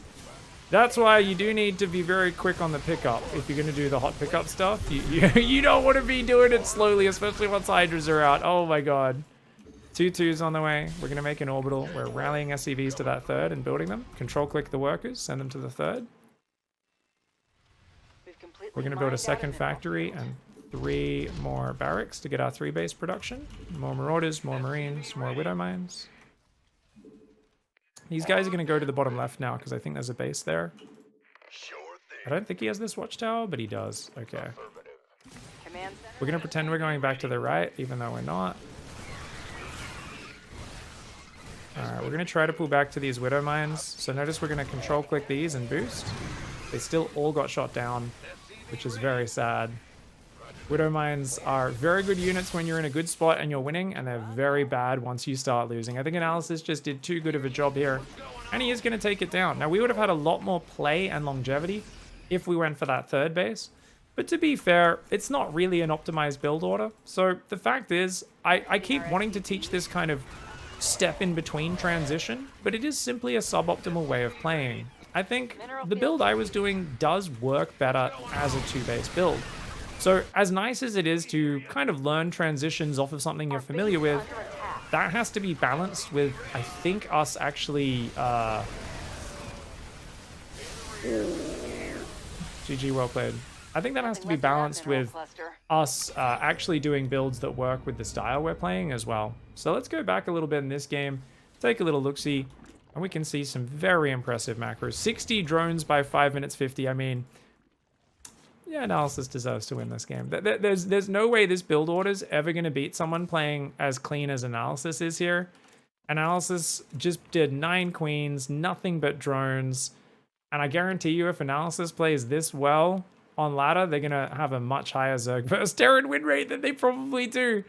How are you only 3,300 MMR? That's so funny. This just goes to show when people are put in the lab environment where they know what build I'm doing in Bronze to GM, sometimes they macro so much better than they've ever macroed on ladder. Now, obviously, that just goes to show what it's like when you're not dealing with harassment. The thing is, I guarantee you Analysis plays plenty of ladder games where they're not dealing with harassment and they don't macro this well because they're afraid of what could happen. And it just reminds you don't be so afraid of what could happen in a StarCraft game. If you can play confidently, you can play way above the skill level that you think you're at, but it's all about the direction. There's always some risks we take where we get caught out, some risks we'll get away with, and this was just really sick macro. So it makes perfect sense we got overwhelmed. He just had 1-1 in Baneling speed, both at a decent timing, an absolutely insane army, and I was a little slow to move out as well. I definitely could have started moving out before my upgrades were finished, and the earlier you move out, the better. I also think in hindsight, moving down this right side might have been good. Him getting these rocks down really helped him move around the map, and he responded to the drops really well as well. So really good job here from Analysis. Great creep spread to slow down my advance, and he didn't actually have much Ling Bane. Oh no, he had plenty of Ling Bane ready even when I first arrived. So there was pretty much no way to win this game unless Analysis really dropped the ball super duper hard. You can see we got a few very good Widowmine hits here, but it wasn't going to be enough because we were just so outnumbered. And he starts 2-2, keeps massing Ling Bane, is already on 5 hatcheries. Well played, Analysis. Very well played. GG's. I should have taken that third, the double engineering bay in the armory when I moved out, but it wouldn't have changed the outcome of this game at all. We still would have been run over. I think at the end of this, there's 2 games where I didn't take the third, one which I won, one which I lost, and I'm like, oh man, this doesn't feel as clean of an example as I wanted to have. On the other hand, I think we start to see that there can be a very big divergence from a Platinum 2 to a Diamond 3 player. Even in that couple of 100 MMR range, sometimes the games get explosively big on the macro. I mean, the amount of APM that Analysis had, 177 APM, spammed their ass off and destroyed, and did absolutely kick my butt there. Very well played. I also am maybe playing a little bit too slow. I feel like I've been frozen on the same APM kind of since Gold League through to Platinum. There's a few things I do a little bit faster in the early game, but like my micro is still incredibly basic for the most part. There's a few times I do a quick box click, but other than that, I'm playing incredibly slow. And as we get into Diamond and big macro games, we will get more advantages if we bump this number up to about 140, 150 APM in Diamond. Either way, I know I didn't get to show you guys as much of that third command center as I wanted to, but it is what it is. Let's just go straight into Diamond, start branching out into Hellions, and generally we're going to do a lot more kind of openings that have a little bit more pressure in them, chance for more damage, and I'm really looking forward to seeing what we can do in the follow-up as well. It's going to be awesome. GG's.